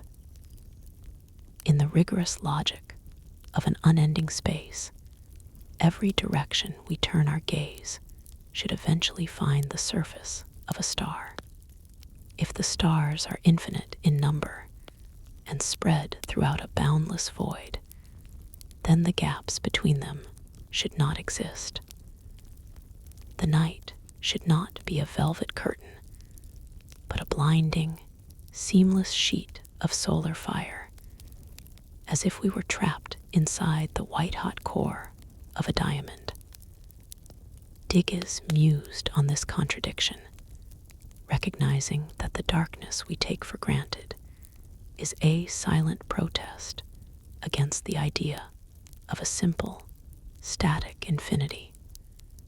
He stood in the cool air of the English night, feeling the weight of a question that challenged the very architecture of reality. Why does the sky not blaze? Why is the overhead canopy not a solid wall of light that rivals the noonday sun? This was the birth of a paradox, a crack in the logic of the infinite that suggested the universe was far more complex than a mere extension of the world we know. It is like standing in the heart of a rainstorm, so immense that the individual drops should merge into a solid ocean of water. Yet we find ourselves standing in the dry spaces between the falls. We are like travelers lost in a fog of light that refuses to settle, a mist of potential energy that remains strangely transparent. Digges was observing the ghost of a contradiction, a friction between the math of the forever and the limits of the eye. He saw the night as a riddle written in ink that should have been fire, a ledger where the numbers of the stars did not add up to the sum of the brightness. We are looking through a sieve of shadows, where the light of a million suns is caught in some invisible filter, leaving us with only the gentle, cooling embers of the distant past. It is the realization that the silence of the night is not an absence, but a selective presence, a carefully curated gallery where the darkness is just as important as the light it frames. It is the feeling of a bowstring pulled taut across the diameter of the soul, where the weight of the infinite pulls against the fragility of our perception. Digges recognized that we are living in a pause, a momentary breath between the heartbeat of the stars. He felt the tension of a world that was too big for its own brightness, a cosmic vessel that was leaking its light into the cracks of the unknown. This was the first time humanity looked at the dark and saw it not as a void, but as a question mark, a beautiful and terrifying imbalance in the scales of the eternal. We are drifting through a cloud of luminous dust that should be a solid mountain of gold, feeling the cool breath of a universe that keeps its secrets in the spaces where the light has yet to arrive. Drifting deeper into the quiet geometry of the Elizabethan mind, we encounter the brilliant intuition of Thomas Digges, a man who broke the glass of the celestial spheres only to find himself standing before a mystery of light. Having discarded the solid shell of the stars, he was the first to truly grapple with the consequence of an open universe. He looked into the abyss and saw not a void, but an endless distribution of suns, each a furnace of creation. Yet, as he stood in the cool air of the English night, he was struck by a glaring inconsistency. If the stars were infinite in number and spread through an eternal expanse, the sky should be a solid, blinding sheet of radiance. To resolve this, Digges proposed a solution that was as elegant as it was flawed. He argued that the most distant stars were simply too far away to be seen, their light becoming so diluted by the vastness of the journey that it faded into invisibility before it could touch the earth. This was the first attempt to explain the darkness of the night within an infinite model. Digges suggested that distance acted as a natural filter, a cosmic thinning of the light, until it reached a state of terminal faintness. In his view, the stars did not stop, but our ability to perceive them did. Technically, he was describing a threshold of detection, a limit to the human eye that saved us from the overwhelming glare of 1,000 suns. He did not yet have the mathematical tools to realize that, in a geometric progression, the increasing number of stars at greater distances would perfectly compensate for their individual dimness. He was leaning against a door that had not yet been fully unlocked, feeling the draft of a paradox that would take centuries to name. He saw the faintness not as a physical property of light's decay, but as a merciful boundary of our own mortality. Imagine standing on the shore of a vast, misty lake at midnight. A mile away, a single lantern burns on a pier, its light a sharp, golden needle piercing the dark. But imagine 10,000 lanterns placed at intervals, stretching for leagues across the water. You might expect the entire horizon to glow like a rising sun. Instead, the mist of the world catches the light, softening the furthest lamps into ghosts, then into shadows, until the most distant ones are nothing more than a suggestion of warmth that never reaches your retina. Digges saw the universe as this misty lake, where the sheer scale of the water swallowed the fire of the far shore. It is like a symphony played in a hall so vast that the notes from the furthest instruments are lost to the friction of the air, leaving only the melody of the nearest violins to reach your ears. He imagined the stars as a fine spray of sea foam on a dark ocean, where the individual droplets are bright, but the spray as a whole dissolves into the gray horizon of the unknown. We are cradled in this perceived darkness, a quiet room built from the limits of our own sight, while just beyond the reach of our eyes, the infinite continues its silent, white-hot roar. Letting this knowledge settle, we find that Digges did not merely shatter the glass walls of the old world, he reimagined the very nature of the divine. For centuries, the Empyrean was thought to be a specific, localized place, a final shell of perfect light resting just beyond the reach of the moving planets. It was the distinct house of the Creator, separated from the messy, material world by a hard boundary of crystal. But in the mind of Digges, that boundary dissolved like salt in a warm sea. He took the theological concept of the Empyrean, the dwelling place of God and the celestial host, and he merged it with the physical universe. The infinite extension of the stars was no longer just a void. It was the literal court of the divine.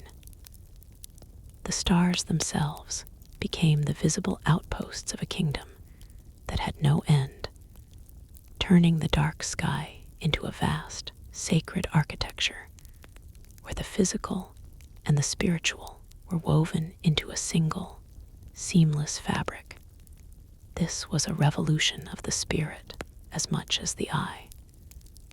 By equating the infinite universe with the Empyrean, Digges suggested that we are not merely looking at distant suns, but at the radiant sparks of an eternal presence. The mathematics of infinity became a form of prayer. If the universe was infinite, it could accommodate the infinite nature of God without the need for a separate, hidden dimension. The light we see from the most distant star is, in this view, a flicker of the same light that illuminates the highest heavens. This shift meant that the universe was no longer a machine contained within a box, but a living manifestation of grace that stretched out in every direction. The vacuum of space was filled with the substance of the holy, and every point in the cosmos was equally close to the center of creation because, in an infinite field, the center is everywhere.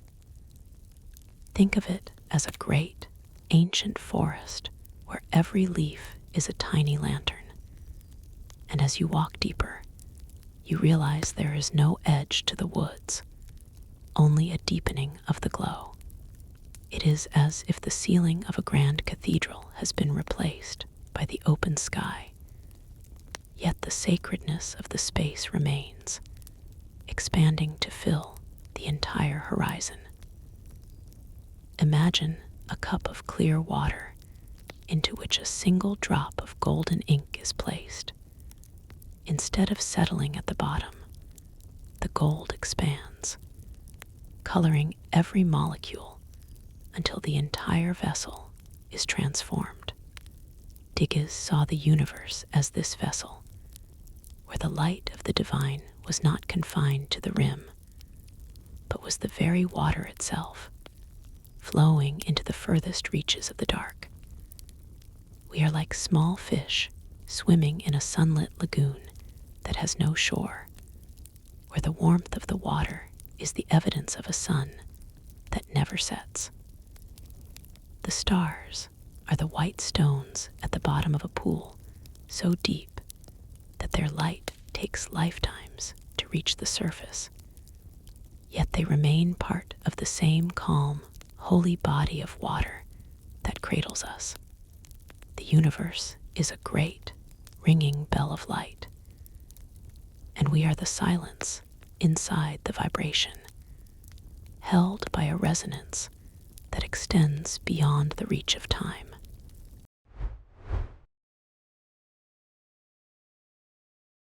Letting this knowledge settle, we find ourselves standing at the threshold of Thomas Digges' most profound vision, where the cold mathematics of the heavens softened into the warmth of the divine. To him, the infinite dark sky was not a vacuum or a barren wasteland, but the court of celestial angels. This was a radical departure from the rigid, mechanical models of the past. He saw the outermost reaches of the universe not as a barrier, but as a grand, ethereal throne room that stretched forever. In the late 16th century, as the old spheres were beginning to crack, Digges proposed that the stars were not merely decorative rivets on a celestial lid. Instead, he envisioned a realm where the light of the divine was populated by an infinite number of stars, each one a glorious light that surpassed even our own sun in its brilliance. This was the first time the English language was used to describe a universe that had truly lost its edges, replacing the physical ceiling of the world with a spiritual and physical infinity. The technical implication was staggering. If the stars were innumerable and excelling the sun, then the universe was no longer a hierarchy of concentric circles centered on the Earth. It became a vast, three-dimensional tapestry of power and light. Digges suggested that these stars were scattered at varying distances, some so far away that their light was a mere whisper. Yet in their own proximity, they were more magnificent than the fire that warms our world. This celestial court was not governed by the laws of earthly physics alone, but by a higher order where distance was merely a measure of our own perspective, not a limit on the existence of light. Imagine this universe as a palace without walls, where the floor is the velvet of the night, and the chandeliers are the stars themselves, hanging at different heights in an attic that reaches to the heart of the eternal. Think of a grand assembly where each light is a spirit, a sentinel standing in the presence of the infinite. We are like travelers looking up from the valley floor, seeing only the distant glints of mountaintop fires, unaware that the range extends into a territory where the peaks are made of pure radiance. The stars are the living eyes of a cosmic assembly, a gathering of luminous witnesses that populate a space too large for human measurement.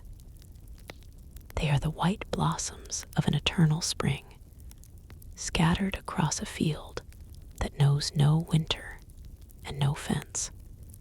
This court is a place of perpetual radiance, where the darkness we see is merely the depth of the room, a shadow cast by the sheer scale of the light that fills it. We are resting in the foyer of a mansion of light, where every window looks out onto a new sun, and every sun is a door to a deeper chamber of the infinite. It is a space where the concept of a boundary is replaced by the concept of abundance, a kingdom where the divine presence is felt not by a throne at the center, but by the fact that every point in the infinite is a place of honor. In this court, the stars are the jewels of an invisible crown that fits the head of the universe itself, an ornament of such scale that we can only ever perceive one facet at a time.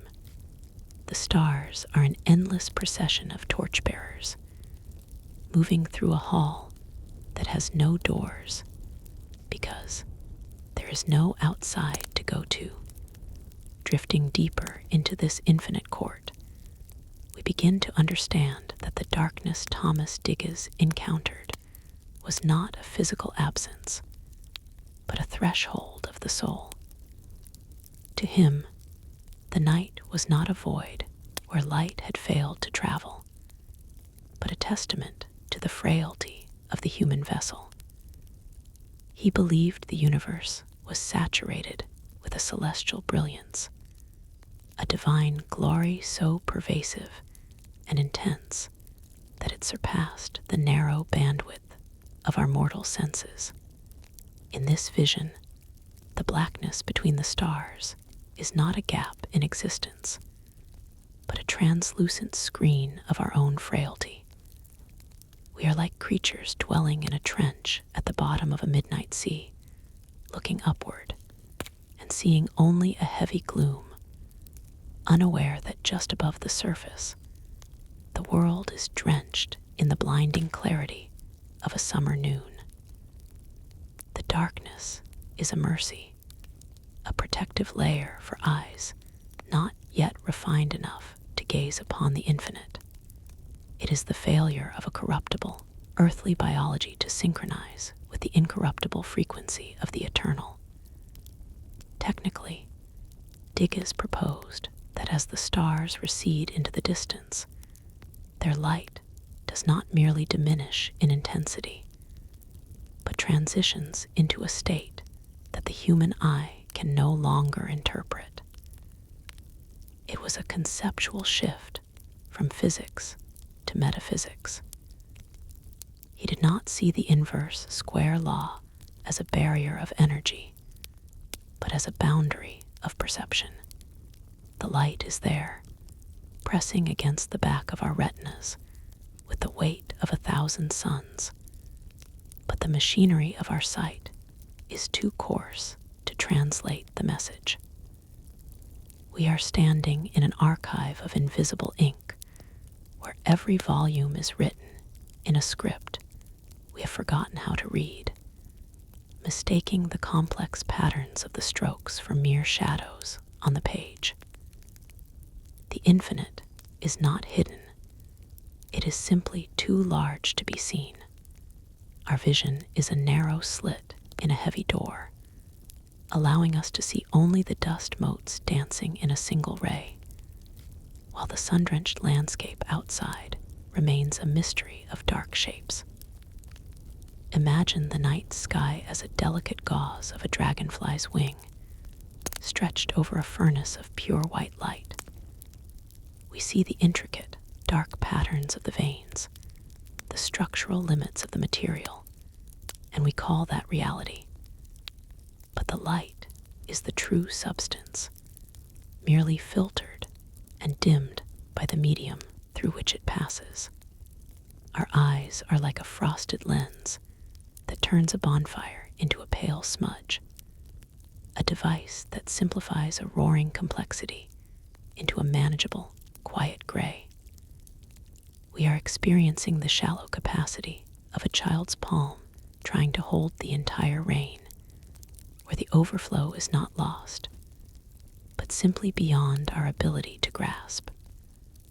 The darkness is the quiet hum of a distant hive that the ear mistakes for silence, a frequency of existence that vibrates just beyond the reach of our current evolution.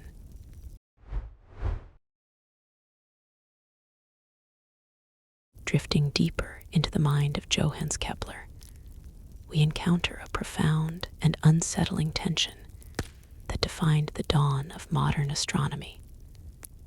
In the year 1610, the celestial order was being dismantled by the cold, glass eye of the telescope. While others saw the newfound stars as a bridge to a grander reality, Kepler recoiled. To him, the concept of an infinite universe was not a liberation, but a spiritual and mathematical nightmare. He believed in a cosmos that was a perfect, finished masterpiece, a grand architectural feat where every measurement was intentional and every boundary was sacred. The idea of space stretching forever, without center or edge, felt like a collapse into a formless abyss. He saw the infinite as a synonym for chaos, a dissolution of the divine proportions he had spent his life calculating with such devotion. Kepler's genius found a weapon in the very darkness we often take for granted. He argued that if the stars were truly infinite, scattered throughout an eternal expanse, then our gaze would never find a patch of empty sky. Every line of sight would eventually strike the surface of a sun, and the night would be a blinding, uniform glare.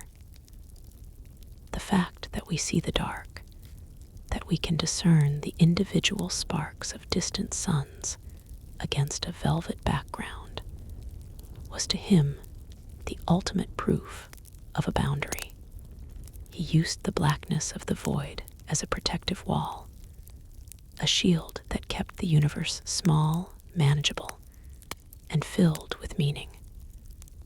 For Kepler, the darkness was not a void of nothingness, but the structural integrity of a finite creation, a signal that the cosmic gallery had a back wall. Imagine a lone lighthouse keeper who finds comfort in the rhythmic pulse of his lamp, believing the world ends at the edge of the rocky shore.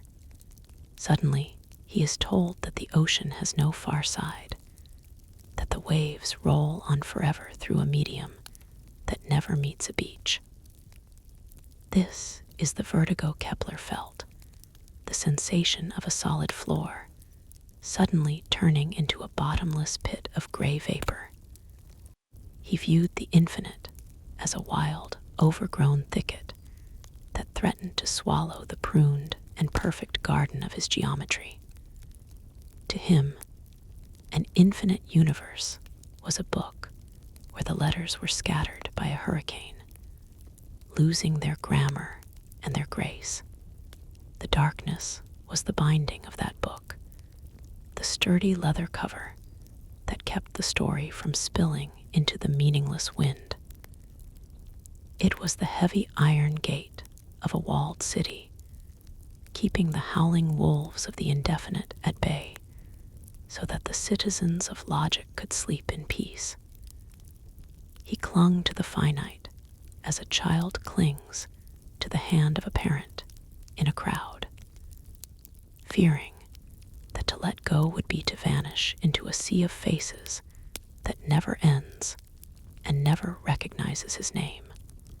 Letting this knowledge settle into the quiet corners of the mind, we find Kepler standing at the edge of a logical precipice, looking at the night sky not as a mystery to be solved, but as a witness to a finite truth. To him, the very presence of the blackness between the stars was a divine mercy and a structural necessity. He reasoned that if the cosmos were a forest without end, stretching into the eternal in every direction, then the eye would never find a clearing. He looked at the darkness not as an empty void, but as the essential proof that the world had a wall, a limit designed by a master architect who knew that human vision needs a horizon to remain sane. In his rigorous geometry, he proposed what we might call a reverse paradox, a mathematical stand against the encroaching idea of the limitless. He argued that if stars were scattered like seeds across an infinite field, their collective radiance would overlap and stack, layer upon layer, until the entire dome of the night became as blinding as the midday sun. In an infinite universe, every mathematical line extending from your pupil would eventually strike the fiery surface of a distant sun. There would be no room for the shadows, no respite for the eye, and the earth would be incinerated by a relentless 360-degree glare. Because we can look up and see the velvety ink, because we can find rest in the obsidian gaps, Kepler concluded that the stars must be a finite collection, a thin shell of lanterns suspended in a specific, limited volume of space. The darkness was his data. It was the empirical evidence of a world with a ceiling. Imagine standing in a grove of birch trees where the white bark reflects the light. If that grove continued forever, your vision would be met with a solid, unbroken wall of white timber, a visual static that leaves no room for the depth of the woods. But when you see the dark earth between the trunks, you know the forest has an edge. Kepler saw the universe as a singular, precious room, lit by a specific number of candles. He viewed the night as a dark lace tablecloth draped over the world, where the stars are the intricate embroidery, and the blackness is the sturdy fabric that holds the design together. This darkness is the cool cellar of the soul, a place where the intensity of existence is dampened so that life can breathe.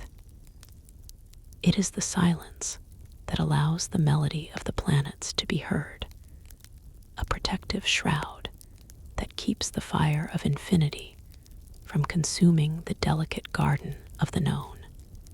The void is not an absence, but a boundary, a sign that we are held within a vessel of intentional proportions, safe from the blinding roar of the limitless.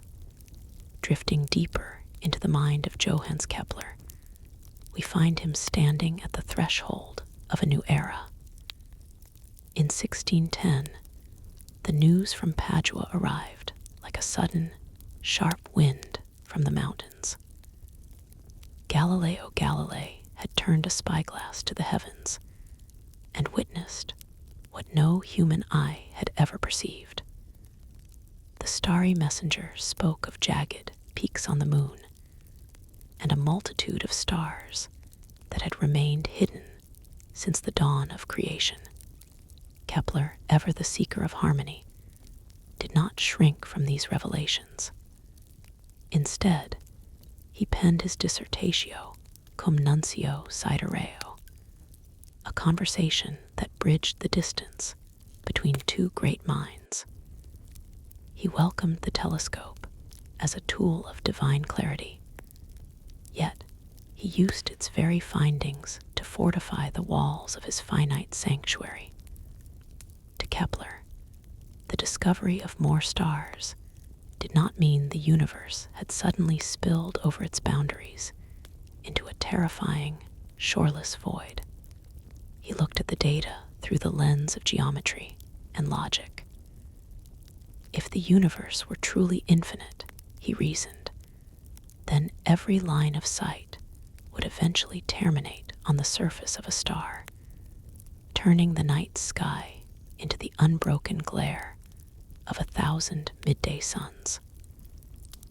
The fact that the night remained dark, even when viewed through the magnifying power of the telescope, was to him a profound proof of a limited cosmos.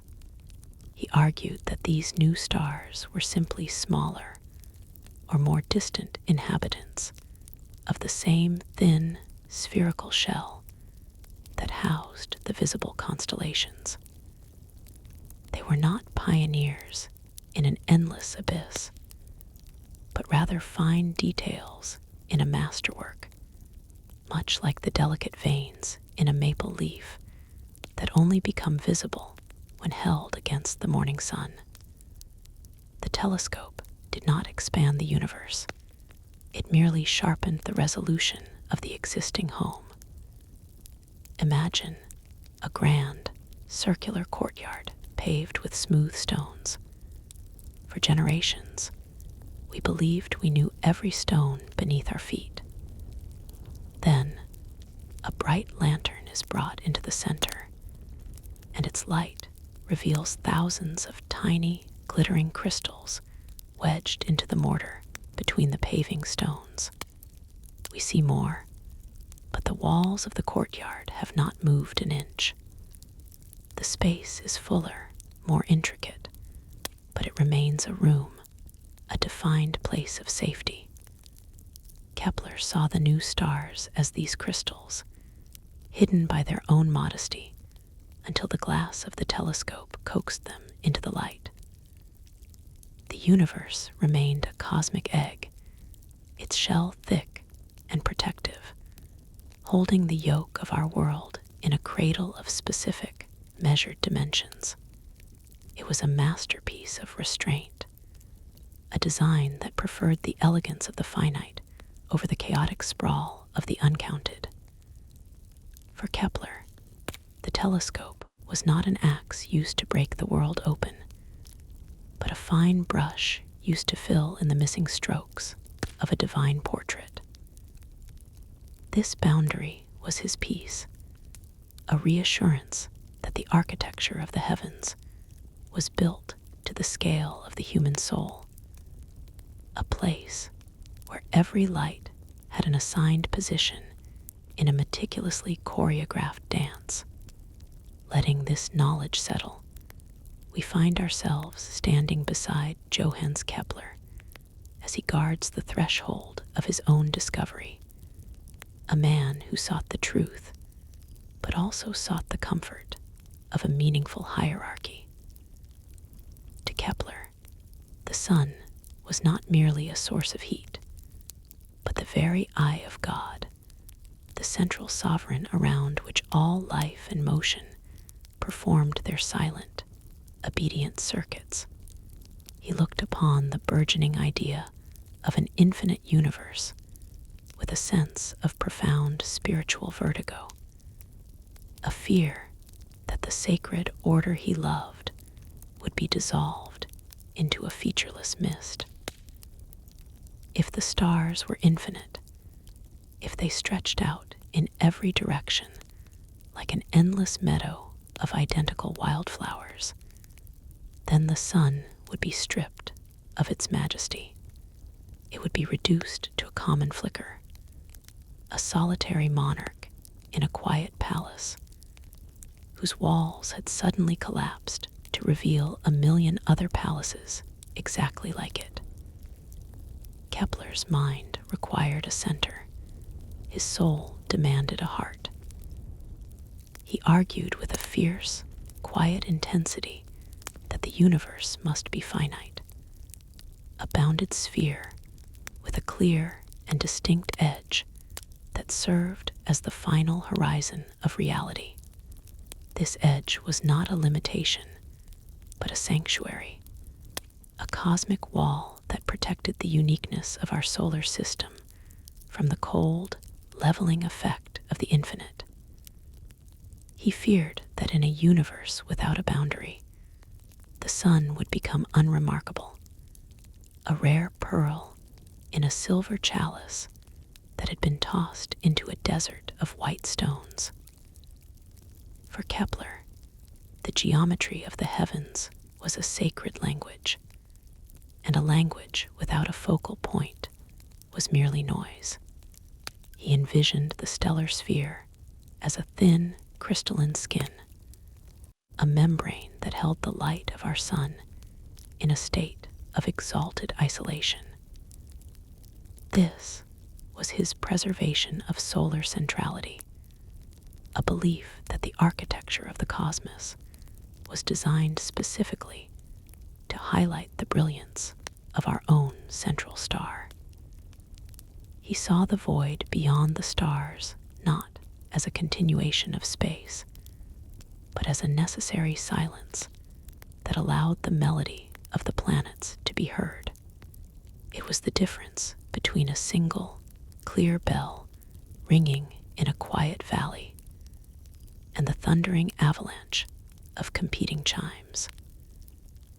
By insisting on a finite boundary, Kepler kept the sun on its throne, ensuring that our world remained a unique signature on a scroll of dark vellum, rather than a random accident in a nameless sprawl. He looked through his telescope and saw not an opening door to avoid, but a golden compass point in a map of shadows, a structure that confirmed our place at the center of a divine and finite masterpiece, where the sun remained the undisputed heart of the celestial body. Letting this knowledge settle, we find ourselves standing at the very edge of Kepler's imagination, where the sprawling garden of the stars meets its final, definitive boundary. Kepler looked at the night and saw not just stars, but the profound necessity of their containment. If space were a truly endless sea of suns, the logic of geometry suggested our eyes should be met with a solid wall of fire, a sky that never slept. To save the night from this incinerating brilliance, he envisioned a cosmic architecture that was both protective and absolute. He theorized the existence of a dark cosmic wall, a physical rim or shell that served as the outermost casing of the universe. This was not a mere vacuum, but a structural limit, a dense, non-reflective material that acted as the ultimate backdrop for the stellar lights. By placing the stars against this dark, solid rim, Kepler could explain why we saw the blackness of the void between them. It was the physical end of the world, a celestial stop that prevented the light of an infinite number of distant suns from flooding our senses and erasing the distinction between day and night. Think of it as a great, dark fireplace built from the stones of the Absolute. The stars are the embers glowing within, but the chimney and the back wall are made of a soot-colored granite that absorbs the heat and keeps the fire contained. Without this dark masonry, the heat of the infinite would spill out, consuming the room in a white-hot roar. Kepler's dark cosmic wall was the ultimate expression of a mind that required order to feel the presence of the divine. He could not reconcile a God of harmony with a universe that simply bled out into a terrifying, formless forever. To Kepler, the dark wall was a necessary mercy. It was the ink on the page that gave the white letters of the stars their meaning. He imagined this rim as a substance more opaque than the deepest shadow, a material that stood as the final sentinel at the border of being and non-being. It was the structural guarantee that the light of the sun was a purposeful gift rather than a drop of water lost in a bottomless well. In his mind, this wall didn't just contain the stars, it focused them, reflecting their significance back toward the human observer, turning the entire cosmos into a great, inward-facing hall of mirrors, where every reflection pointed back to the central hearth of our own world. This was the geometry of safety, a universe with a roof and a floor, where the dark was not an absence, but a deliberate, solid presence that held the light in its hands like a protective rind of a celestial fruit. It was the heavy, silent masonry of the void, ensuring that the music of the spheres remained a private performance for the inhabitants of the central stage.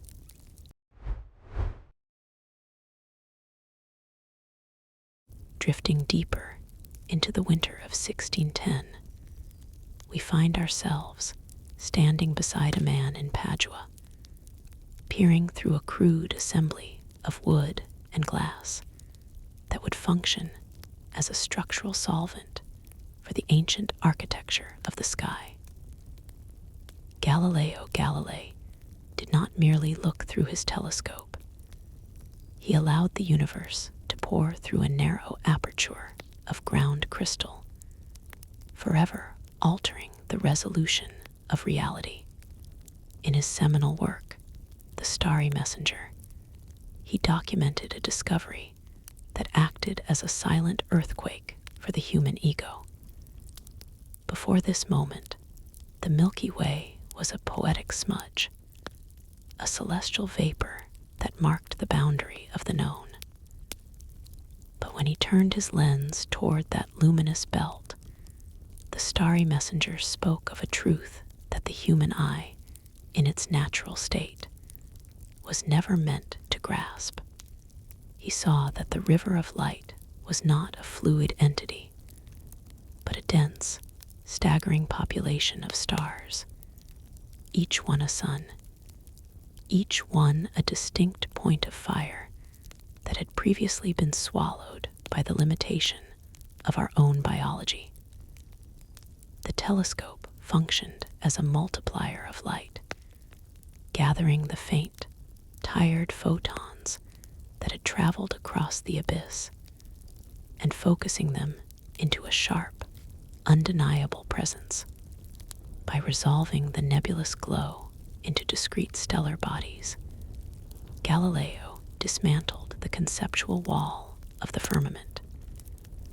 If the Milky Way was composed of stars that were invisible to the naked eye, then the universe possessed a depth that was previously unmeasured.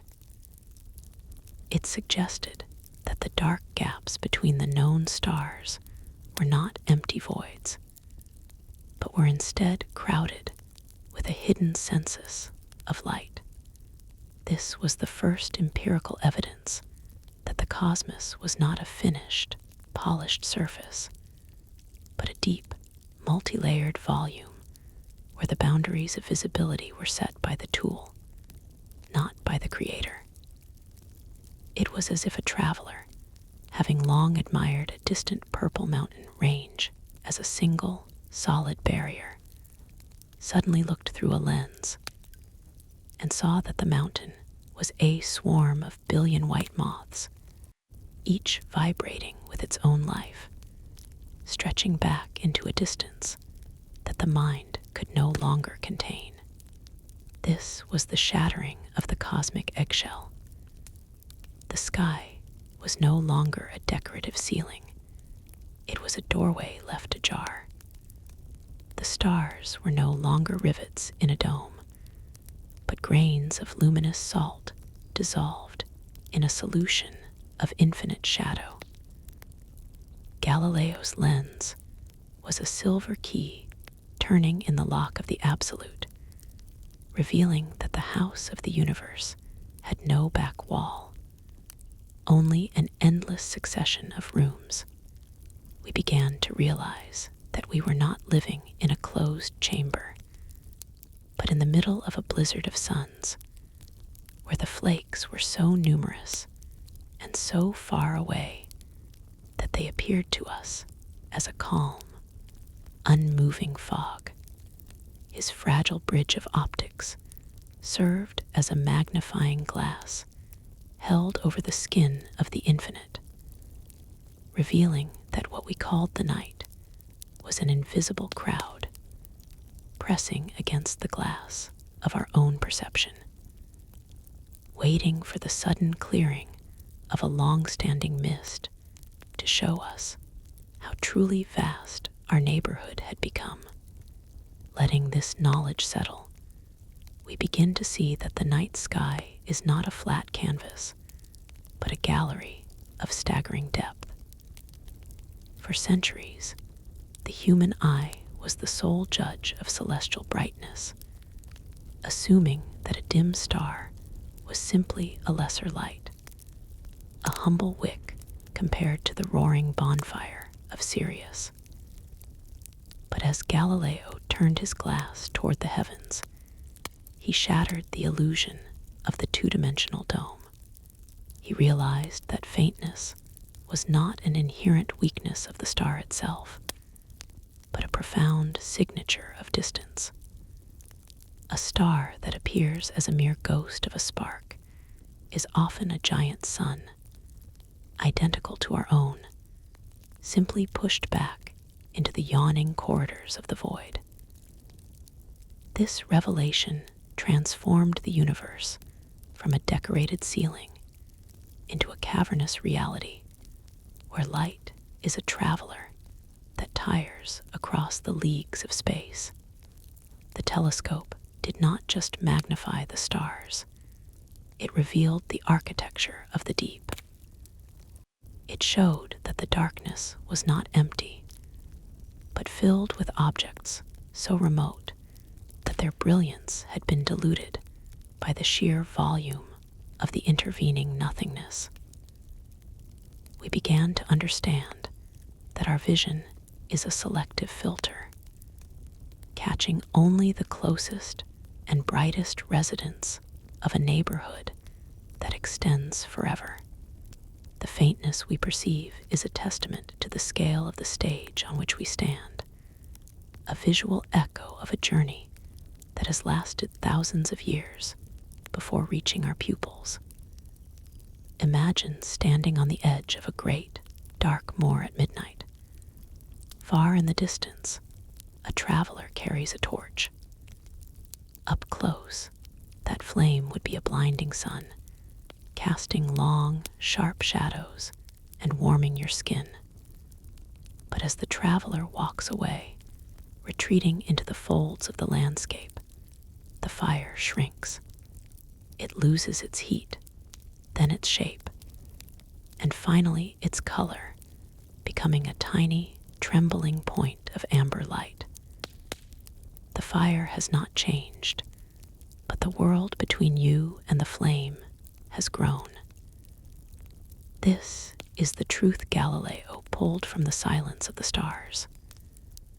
The universe is a vast, tiered stadium of light, where the spectators in the furthest rows appear as nothing more than a soft, collective glow. We are living in a reality defined by perspective, where the dimness of a star is a measure of the incredible patience of light. The sky is a series of receding horizons, each one revealing that the nothing we thought we saw was somewhere we simply had not reached yet. It is the realization that the dark is just light that has traveled too far to be seen without help. A quiet invitation to look closer at the shadows. Letting this knowledge settle, we find ourselves standing beside Galileo in the quiet of a 17th century night. For millennia, the Milky Way had been a mystery of texture, a smear of pale light that suggested something ethereal, a celestial vapor, or a ghostly road across the heavens. To the naked eye, it was a seamless fog, a milky exhalation that defied the sharpness of the individual stars scattered elsewhere. It was a visual silence, a place where the universe seemed to blur its own edges. But when Galileo turned his glass toward that pearly band, the fog did not simply clarify, it shattered. What had been perceived as a continuous, fluid substance was revealed to be a breathtakingly dense census of discrete lights.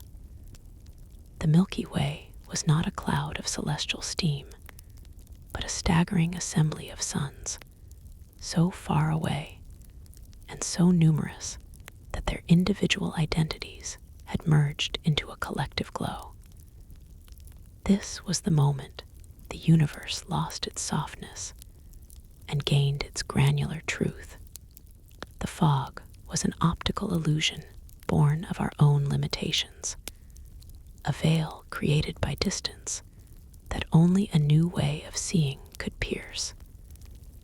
He found that the universe does not do things in washes of color, but in increments of fire. Each point of light was a sovereign world, a burning furnace in the deep. Yet together, they formed a wall of radiance that our ancestors mistook for a celestial mist. It is as if you were looking at a distant hillside covered in what appeared to be a soft, green moss, only to step closer and realize that every square inch is composed of 1,000 individual blades of grass, each one reaching for the sun. The sky was no longer a painted ceiling or a misty shroud. It was a deep, textured tapestry where every thread was a sun. This realization transformed the background of our existence from a vague backdrop into a populated landscape. The void was not a place of emptiness, occasionally punctuated by stars, but a place so full of stars that they eventually became the very fabric of the horizon. We are cradled by a density we cannot naturally perceive, a wall of starlight that stands as a testament to the sheer scale of creation. This shift in perspective was more than a technical victory. It was a fundamental change in the geography of the soul. We moved from a universe that was a collection of objects in a container to a universe that was a dense, overlapping forest of light. Galileo's lens acted as a sieve catching individual grains of brilliance that had previously poured through our vision like a liquid. He saw that the darkness between the stars was not a lack of matter, but a distance so profound it turned a sun into a whisper. The substance of the background was no longer a mystery of what it was made of, but a mystery of how much there was. This wall of stars serves as the final boundary of our visual reach, a luminous barrier that tells us the cosmos is not just wide, but thick with existence. It is a realization that every dark corner of the sky is a potential sunrise, waiting for a stronger eye to find it.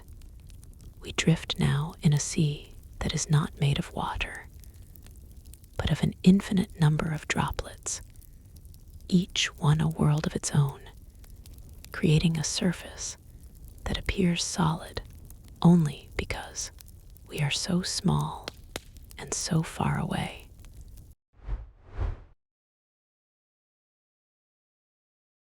Letting this knowledge settle like silt in a quiet pool, we find ourselves standing beside Otto von Guericke as he peers into the impossible. For centuries, the human mind had been comforted by the plenum, the idea that every inch of the universe was filled with something, a cosmic stuffing that prevented the horror of the void. But Guericke, through the rhythmic labor of his pumps, proved that emptiness was not a failure of nature, but a fundamental property of the stage. He saw the vacuum as the true container of reality, a limitless expanse that did not need to be filled to be real. In his vision, the stars were no longer embedded in a celestial substance like raisins in a loaf of bread. Instead, they were scattered across a vast, perhaps infinite, desert of nothingness. This shift in thinking was like removing the glass from a window to finally touch the air outside. He understood that the darkness we see is not a substance, but the absence of it, a profound and beautiful clearing that allows the stars to breathe their light across the distances. This vacuum is the ultimate silence, a space so pure that it offers no resistance to the traveling suns, allowing them to hang in their places without the need for celestial scaffolding.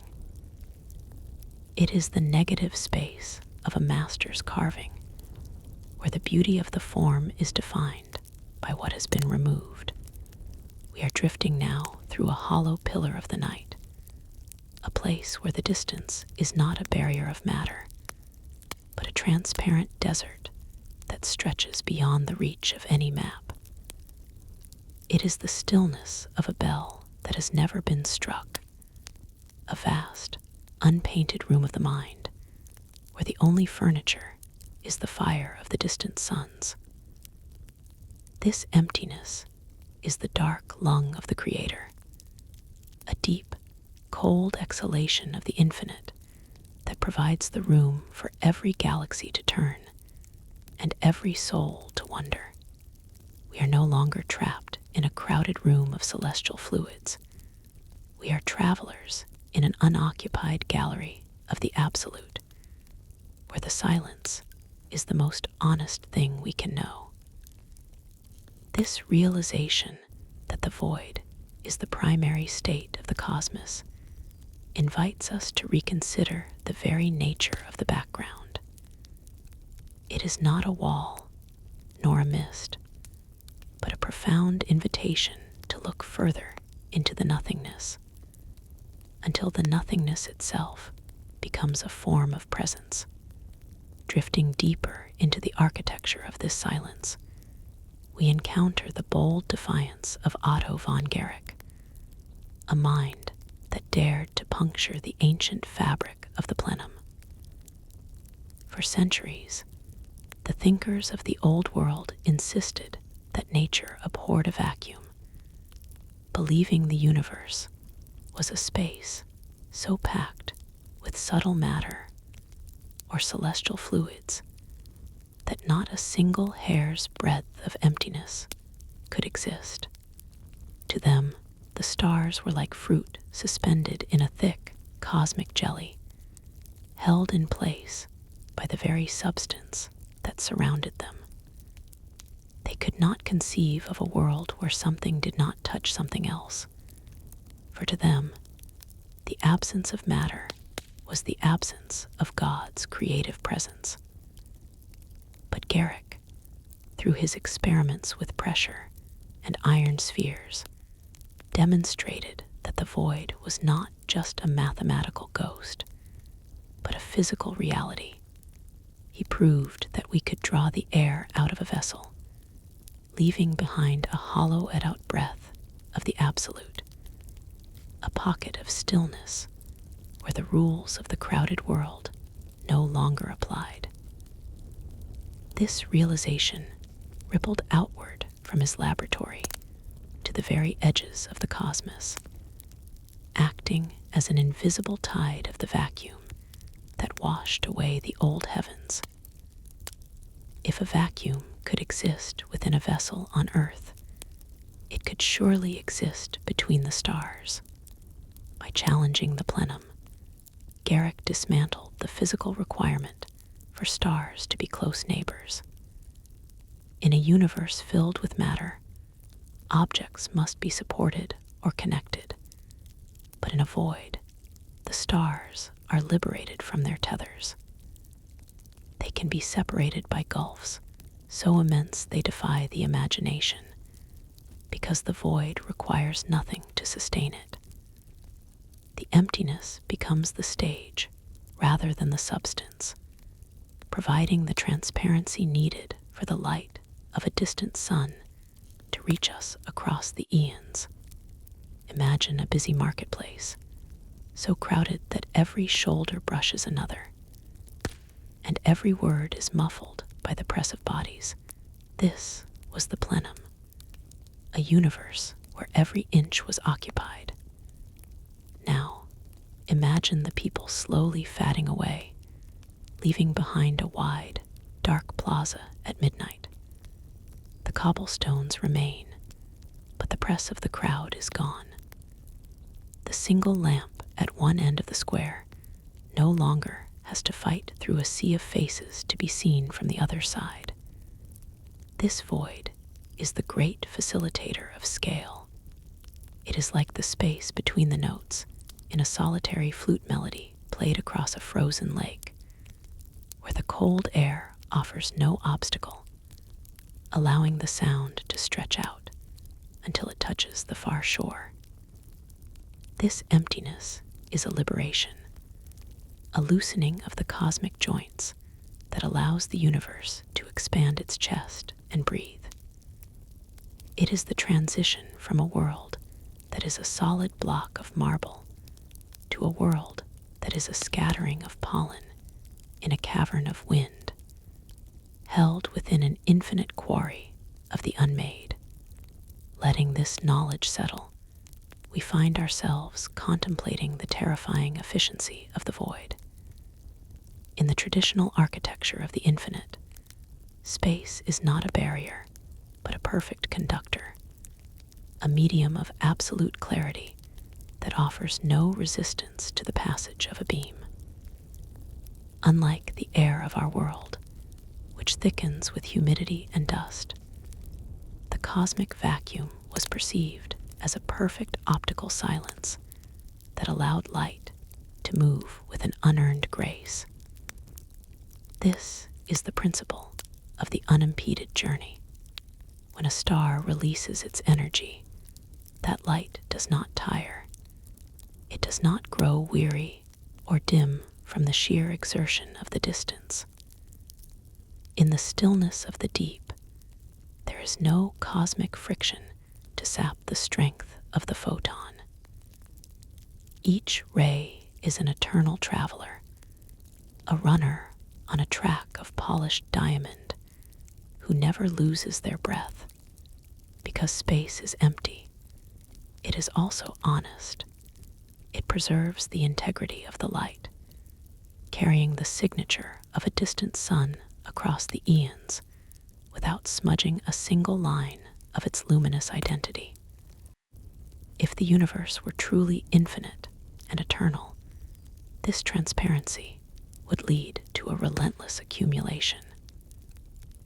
Like a steady rain falling into a basin that has no drain, the light of every star would eventually pool within our eyes.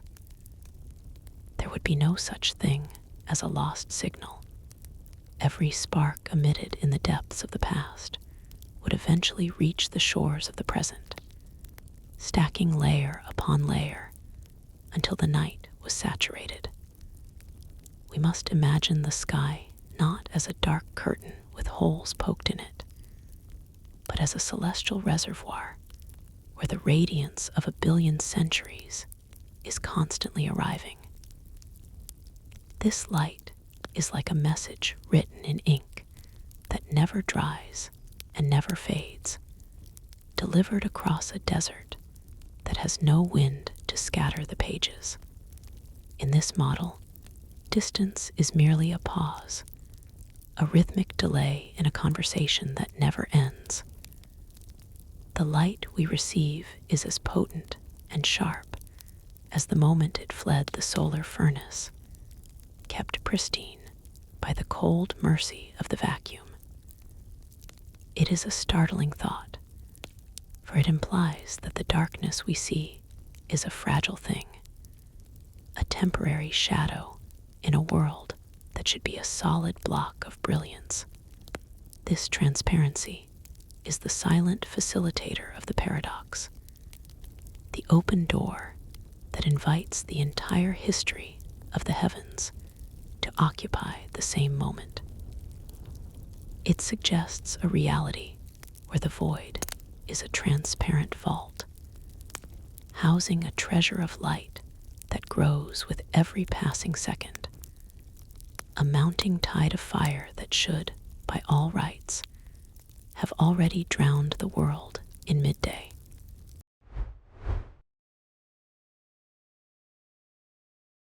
Letting this knowledge settle, we find ourselves drifting toward a heavier understanding of the night, where the concern is no longer just the brilliance of the sky, but the very stability of the ground beneath our feet.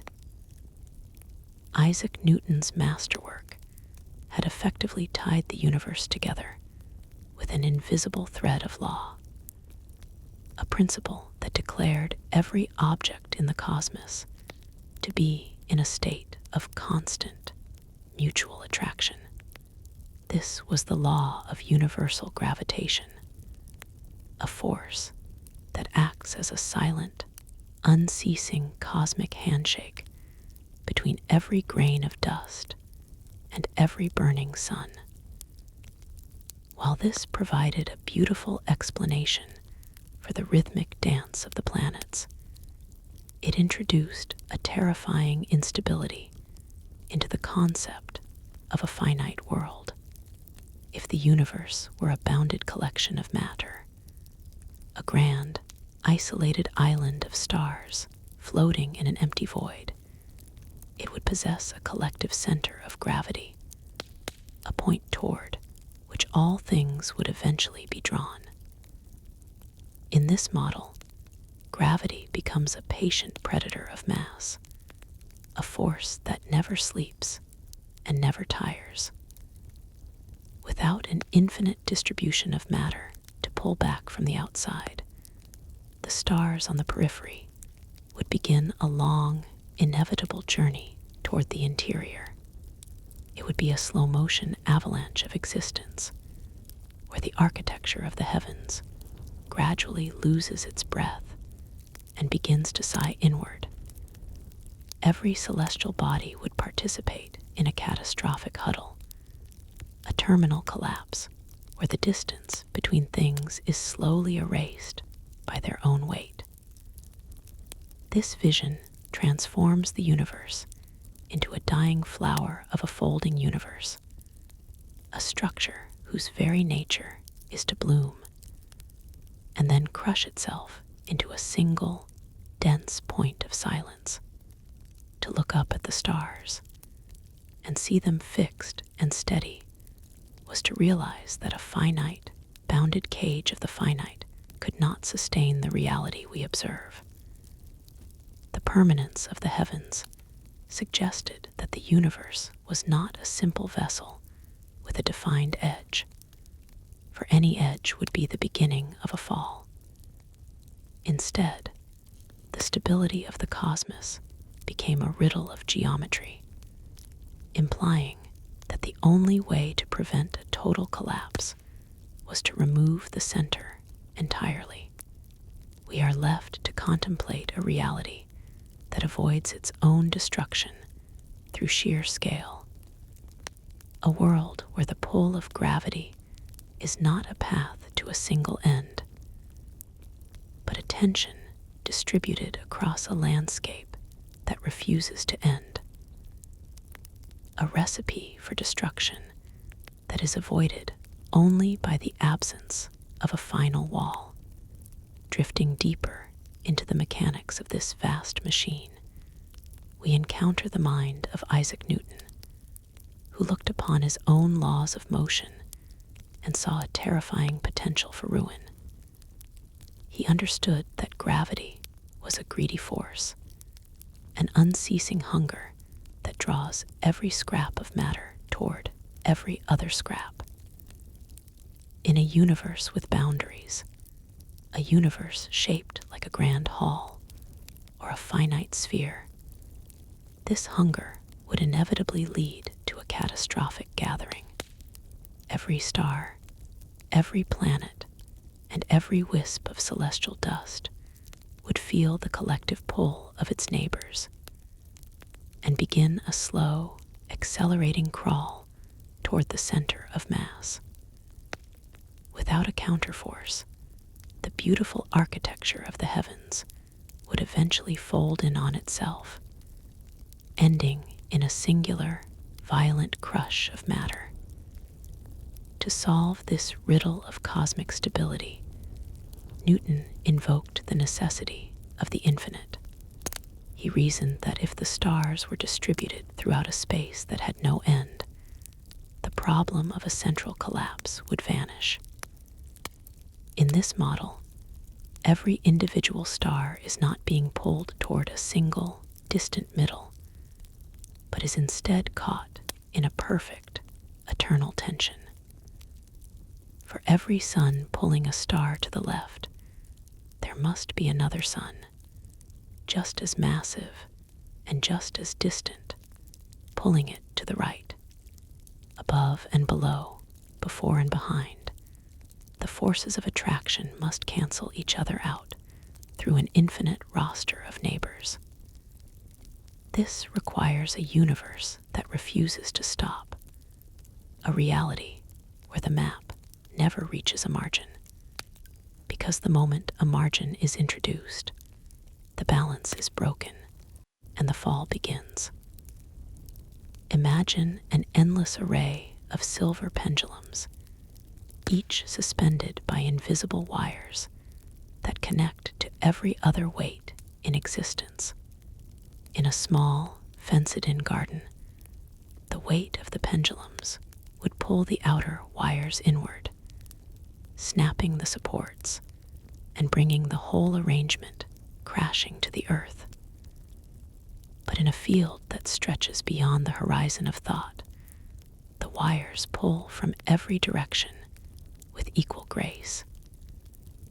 The The system remains suspended, not because it is supported from below, but because it is held by the infinite reach of its own complexity.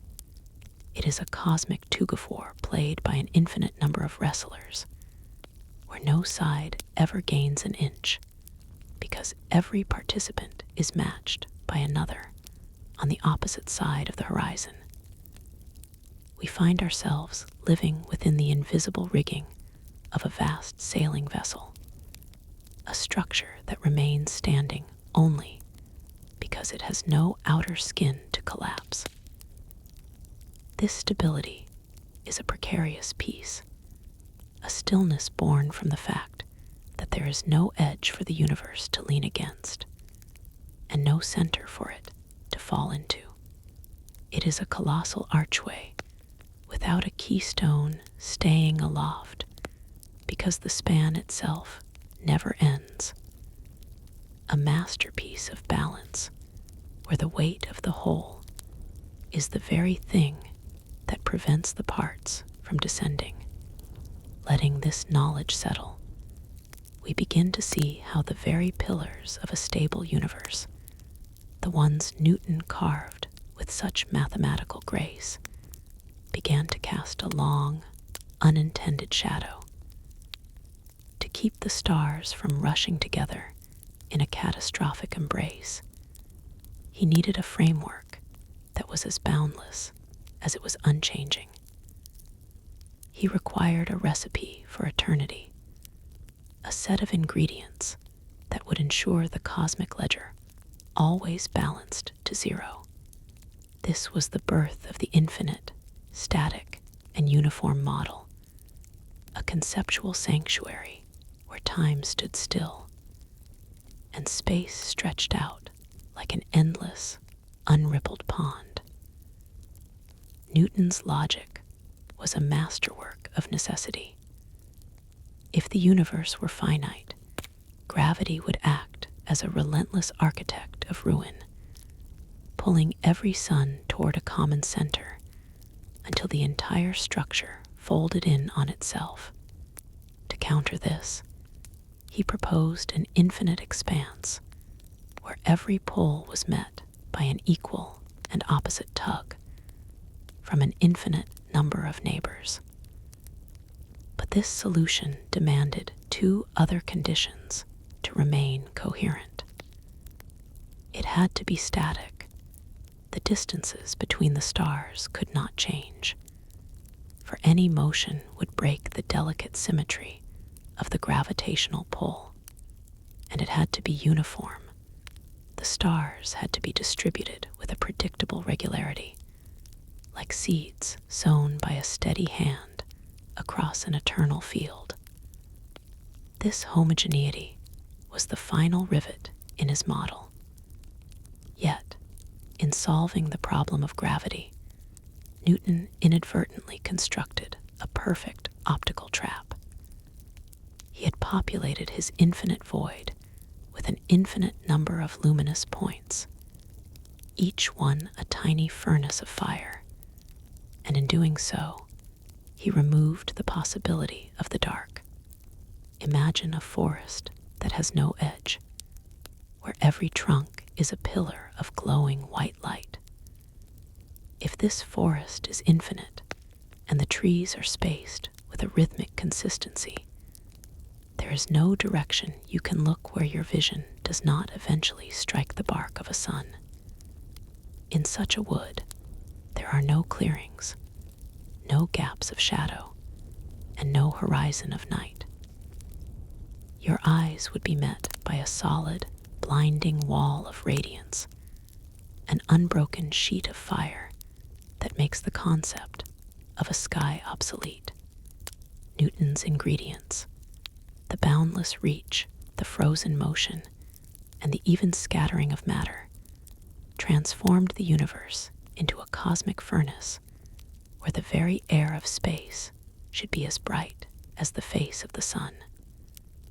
We are left with a beautiful contradiction, a model that explains why the stars do not fall, but fails to explain why we can see the darkness between them. It is a world built of light that should, by all laws of geometry, leave no room for the rest of sleep. Drifting deeper into the historical mind, we find ourselves in the year 1692, witnessing a quiet exchange of letters that would attempt to mend the fraying edges of the infinite.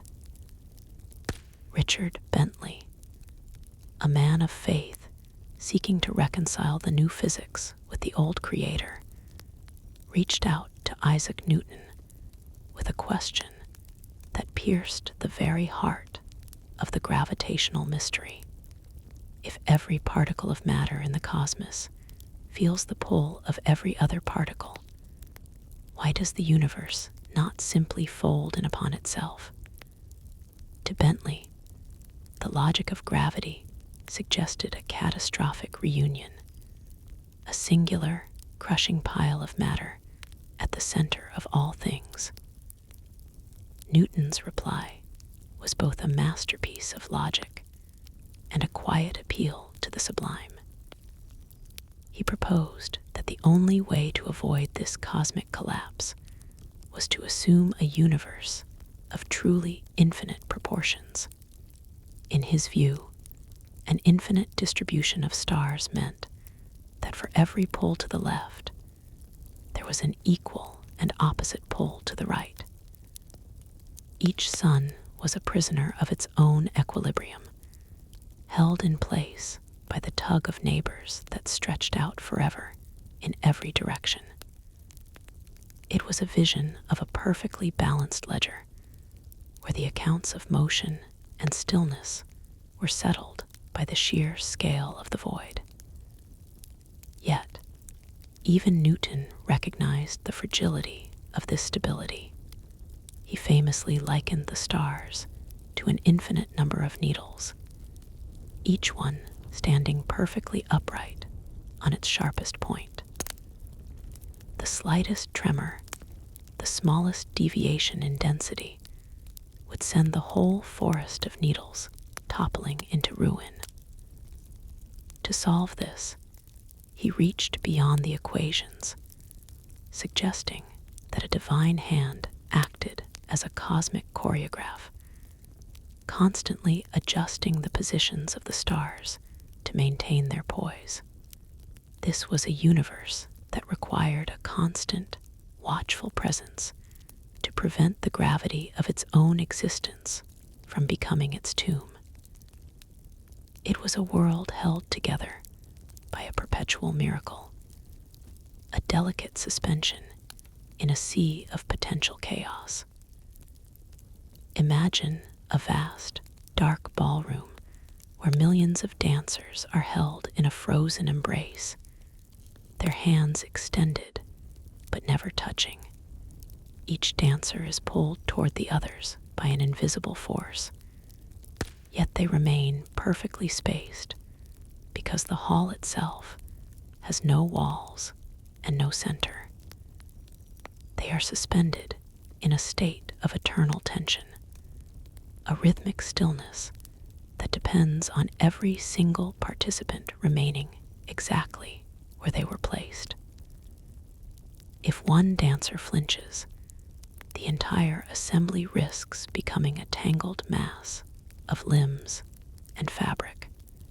Newton's correspondence with Bentley painted a picture of a cosmos that was not just a machine, but a living performance of grace, a structured silence where the darkness was the only thing keeping the lights from devouring one another.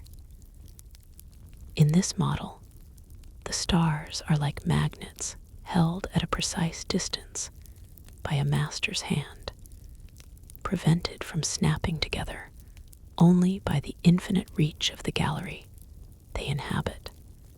We are looking at a universe that is a grand, precarious sculpture, carved out of the very tension between collapse and expansion, where the void serves as the only buffer against a total, inward-rushing storm, Letting this knowledge settle, we begin to see the stars not as distant pinpricks, but as roaring engines of reality, identical in nature to the sun that warms our own skin.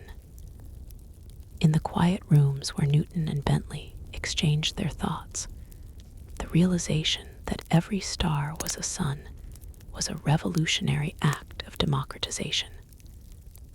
They stripped the heavens of their mythological veneer and replaced it with a celestial brotherhood of fire. Yet, there is a profound stillness in what they did not say. They spoke of the balance of mass and the geometry of position, but they remained silent on the cumulative power of the light itself. They treated each star as a solitary monarch, ruling over a kingdom of vacuum, never pausing to sum the taxes of radiance that each star paid to the night. To them, the flux of light was a local phenomenon, a gentle greeting from a neighbor rather than a constituent part of an unstoppable deluge of brilliance. Technically, their oversight was one of integration. To describe a universe of infinite suns is to describe a universe where every line of sight must eventually terminate on a solar surface. If they had calculated the total flux, they would have found that the darkness they so cherished was mathematically impossible. They were focused on the stability of the dancers, ensuring that no star stumbled into its fellow, but they ignored the heat generated by the performance. They saw the stars as discrete points of data on a gravitational map, missing the reality that light is an additive property. In an infinite, static space, the light from the furthest reaches should arrive with the same collective intensity as the light from the nearest suns, filling the gaps until the night itself is erased. It is as if they were standing in an infinite plantation of golden citrus, noting the position of every trunk to ensure the roots did not overlap, while failing to realize that the fallen fruit would eventually cover the earth in a solid carpet of yellow. We are invited to imagine the cosmos as a vast, dark exhibition hall, where each masterpiece is illuminated by its own internal flame. Yet the curator has forgotten that 1,000 flames in a single room will eventually turn the air into a furnace.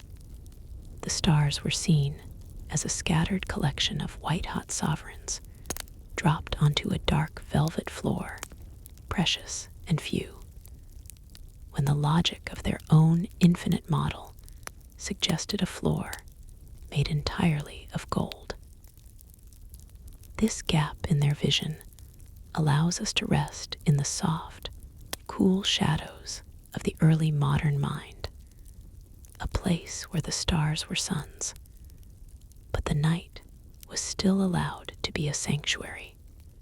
We are drifting through a universe that is a rhythmic arrangement of cooling coals in a cosmic forge, where the fire is recognized, but the smoke of the infinite has not yet begun to sting our eyes. Drifting deeper into the architecture of the early modern mind, we find a curious blind spot in the calculations of the giants. Isaac Newton, in his quest to stabilize the heavens, perceived a universe that was a masterpiece of gravitational poise. He understood that if mass were distributed evenly through an infinite space, the poles of every star would cancel each other out, leaving each sun suspended in a delicate, eternal equilibrium. It was a vision of a cosmic stillness, a grand, silent stalemate where the infinite weight of the world resulted not in a collapse, but in a profound and lasting peace. This was the numerical refuge he built, a place where the numbers promised safety, and the vastness was a guarantor of order. Yet, there lay a hidden asymmetry in this logic, a subtle irony carved into the very laws of physics he championed. While mass, acting through the inverse square law, could be balanced into a stable infinity, light obeyed that same law with a different consequence. In an infinite harvest of light, the brightness of any given shell of space remains constant, because the increase in the number of stars at a distance perfectly offsets the dimming of their individual glows. To the mathematician's eye, the gravity might find a zero-sum resolution, but the light does not. It accumulates. It sums not to a quiet zero, but to a divergent, overwhelming totality. For every gravitational pull that found its equal and opposite partner, there was a beam of light that found only more light, stacking layer upon layer, until the darkness should have been incinerated by the sheer arithmetic of the eternal. The irony was that the same geometric rules of the sphere that kept the stars from falling together should have made the night sky as bright as the surface of a sun. Imagine a library where the weight of the books is perfectly distributed, so that the shelves never groan and the floor never buckles. A feat of engineering that allows for an infinite collection to stand in perfect silence. But in this same library, every word on every page glows with a faint white heat. The librarian, focused on the structural integrity of the wood and stone, does not realize that while the weight is balanced, the heat is not. Each new volume added to the distant outer rooms contributes its own small warmth to the center, and in an infinite building, those tiny temperatures do not cancel out, they climb. We are resting in a conceptual chamber where the walls are sturdy and the foundation is deep, unaware that the very blueprints that ensure our stability are also a draft for a solar kiln. We find ourselves in a momentary cool, a pocket of shadow within a logic that demands a blinding glare. It is a graceful error, a pause in the heartbeat of discovery, where we can still feel the chill of the evening air before the math catches up with the reality of the fire.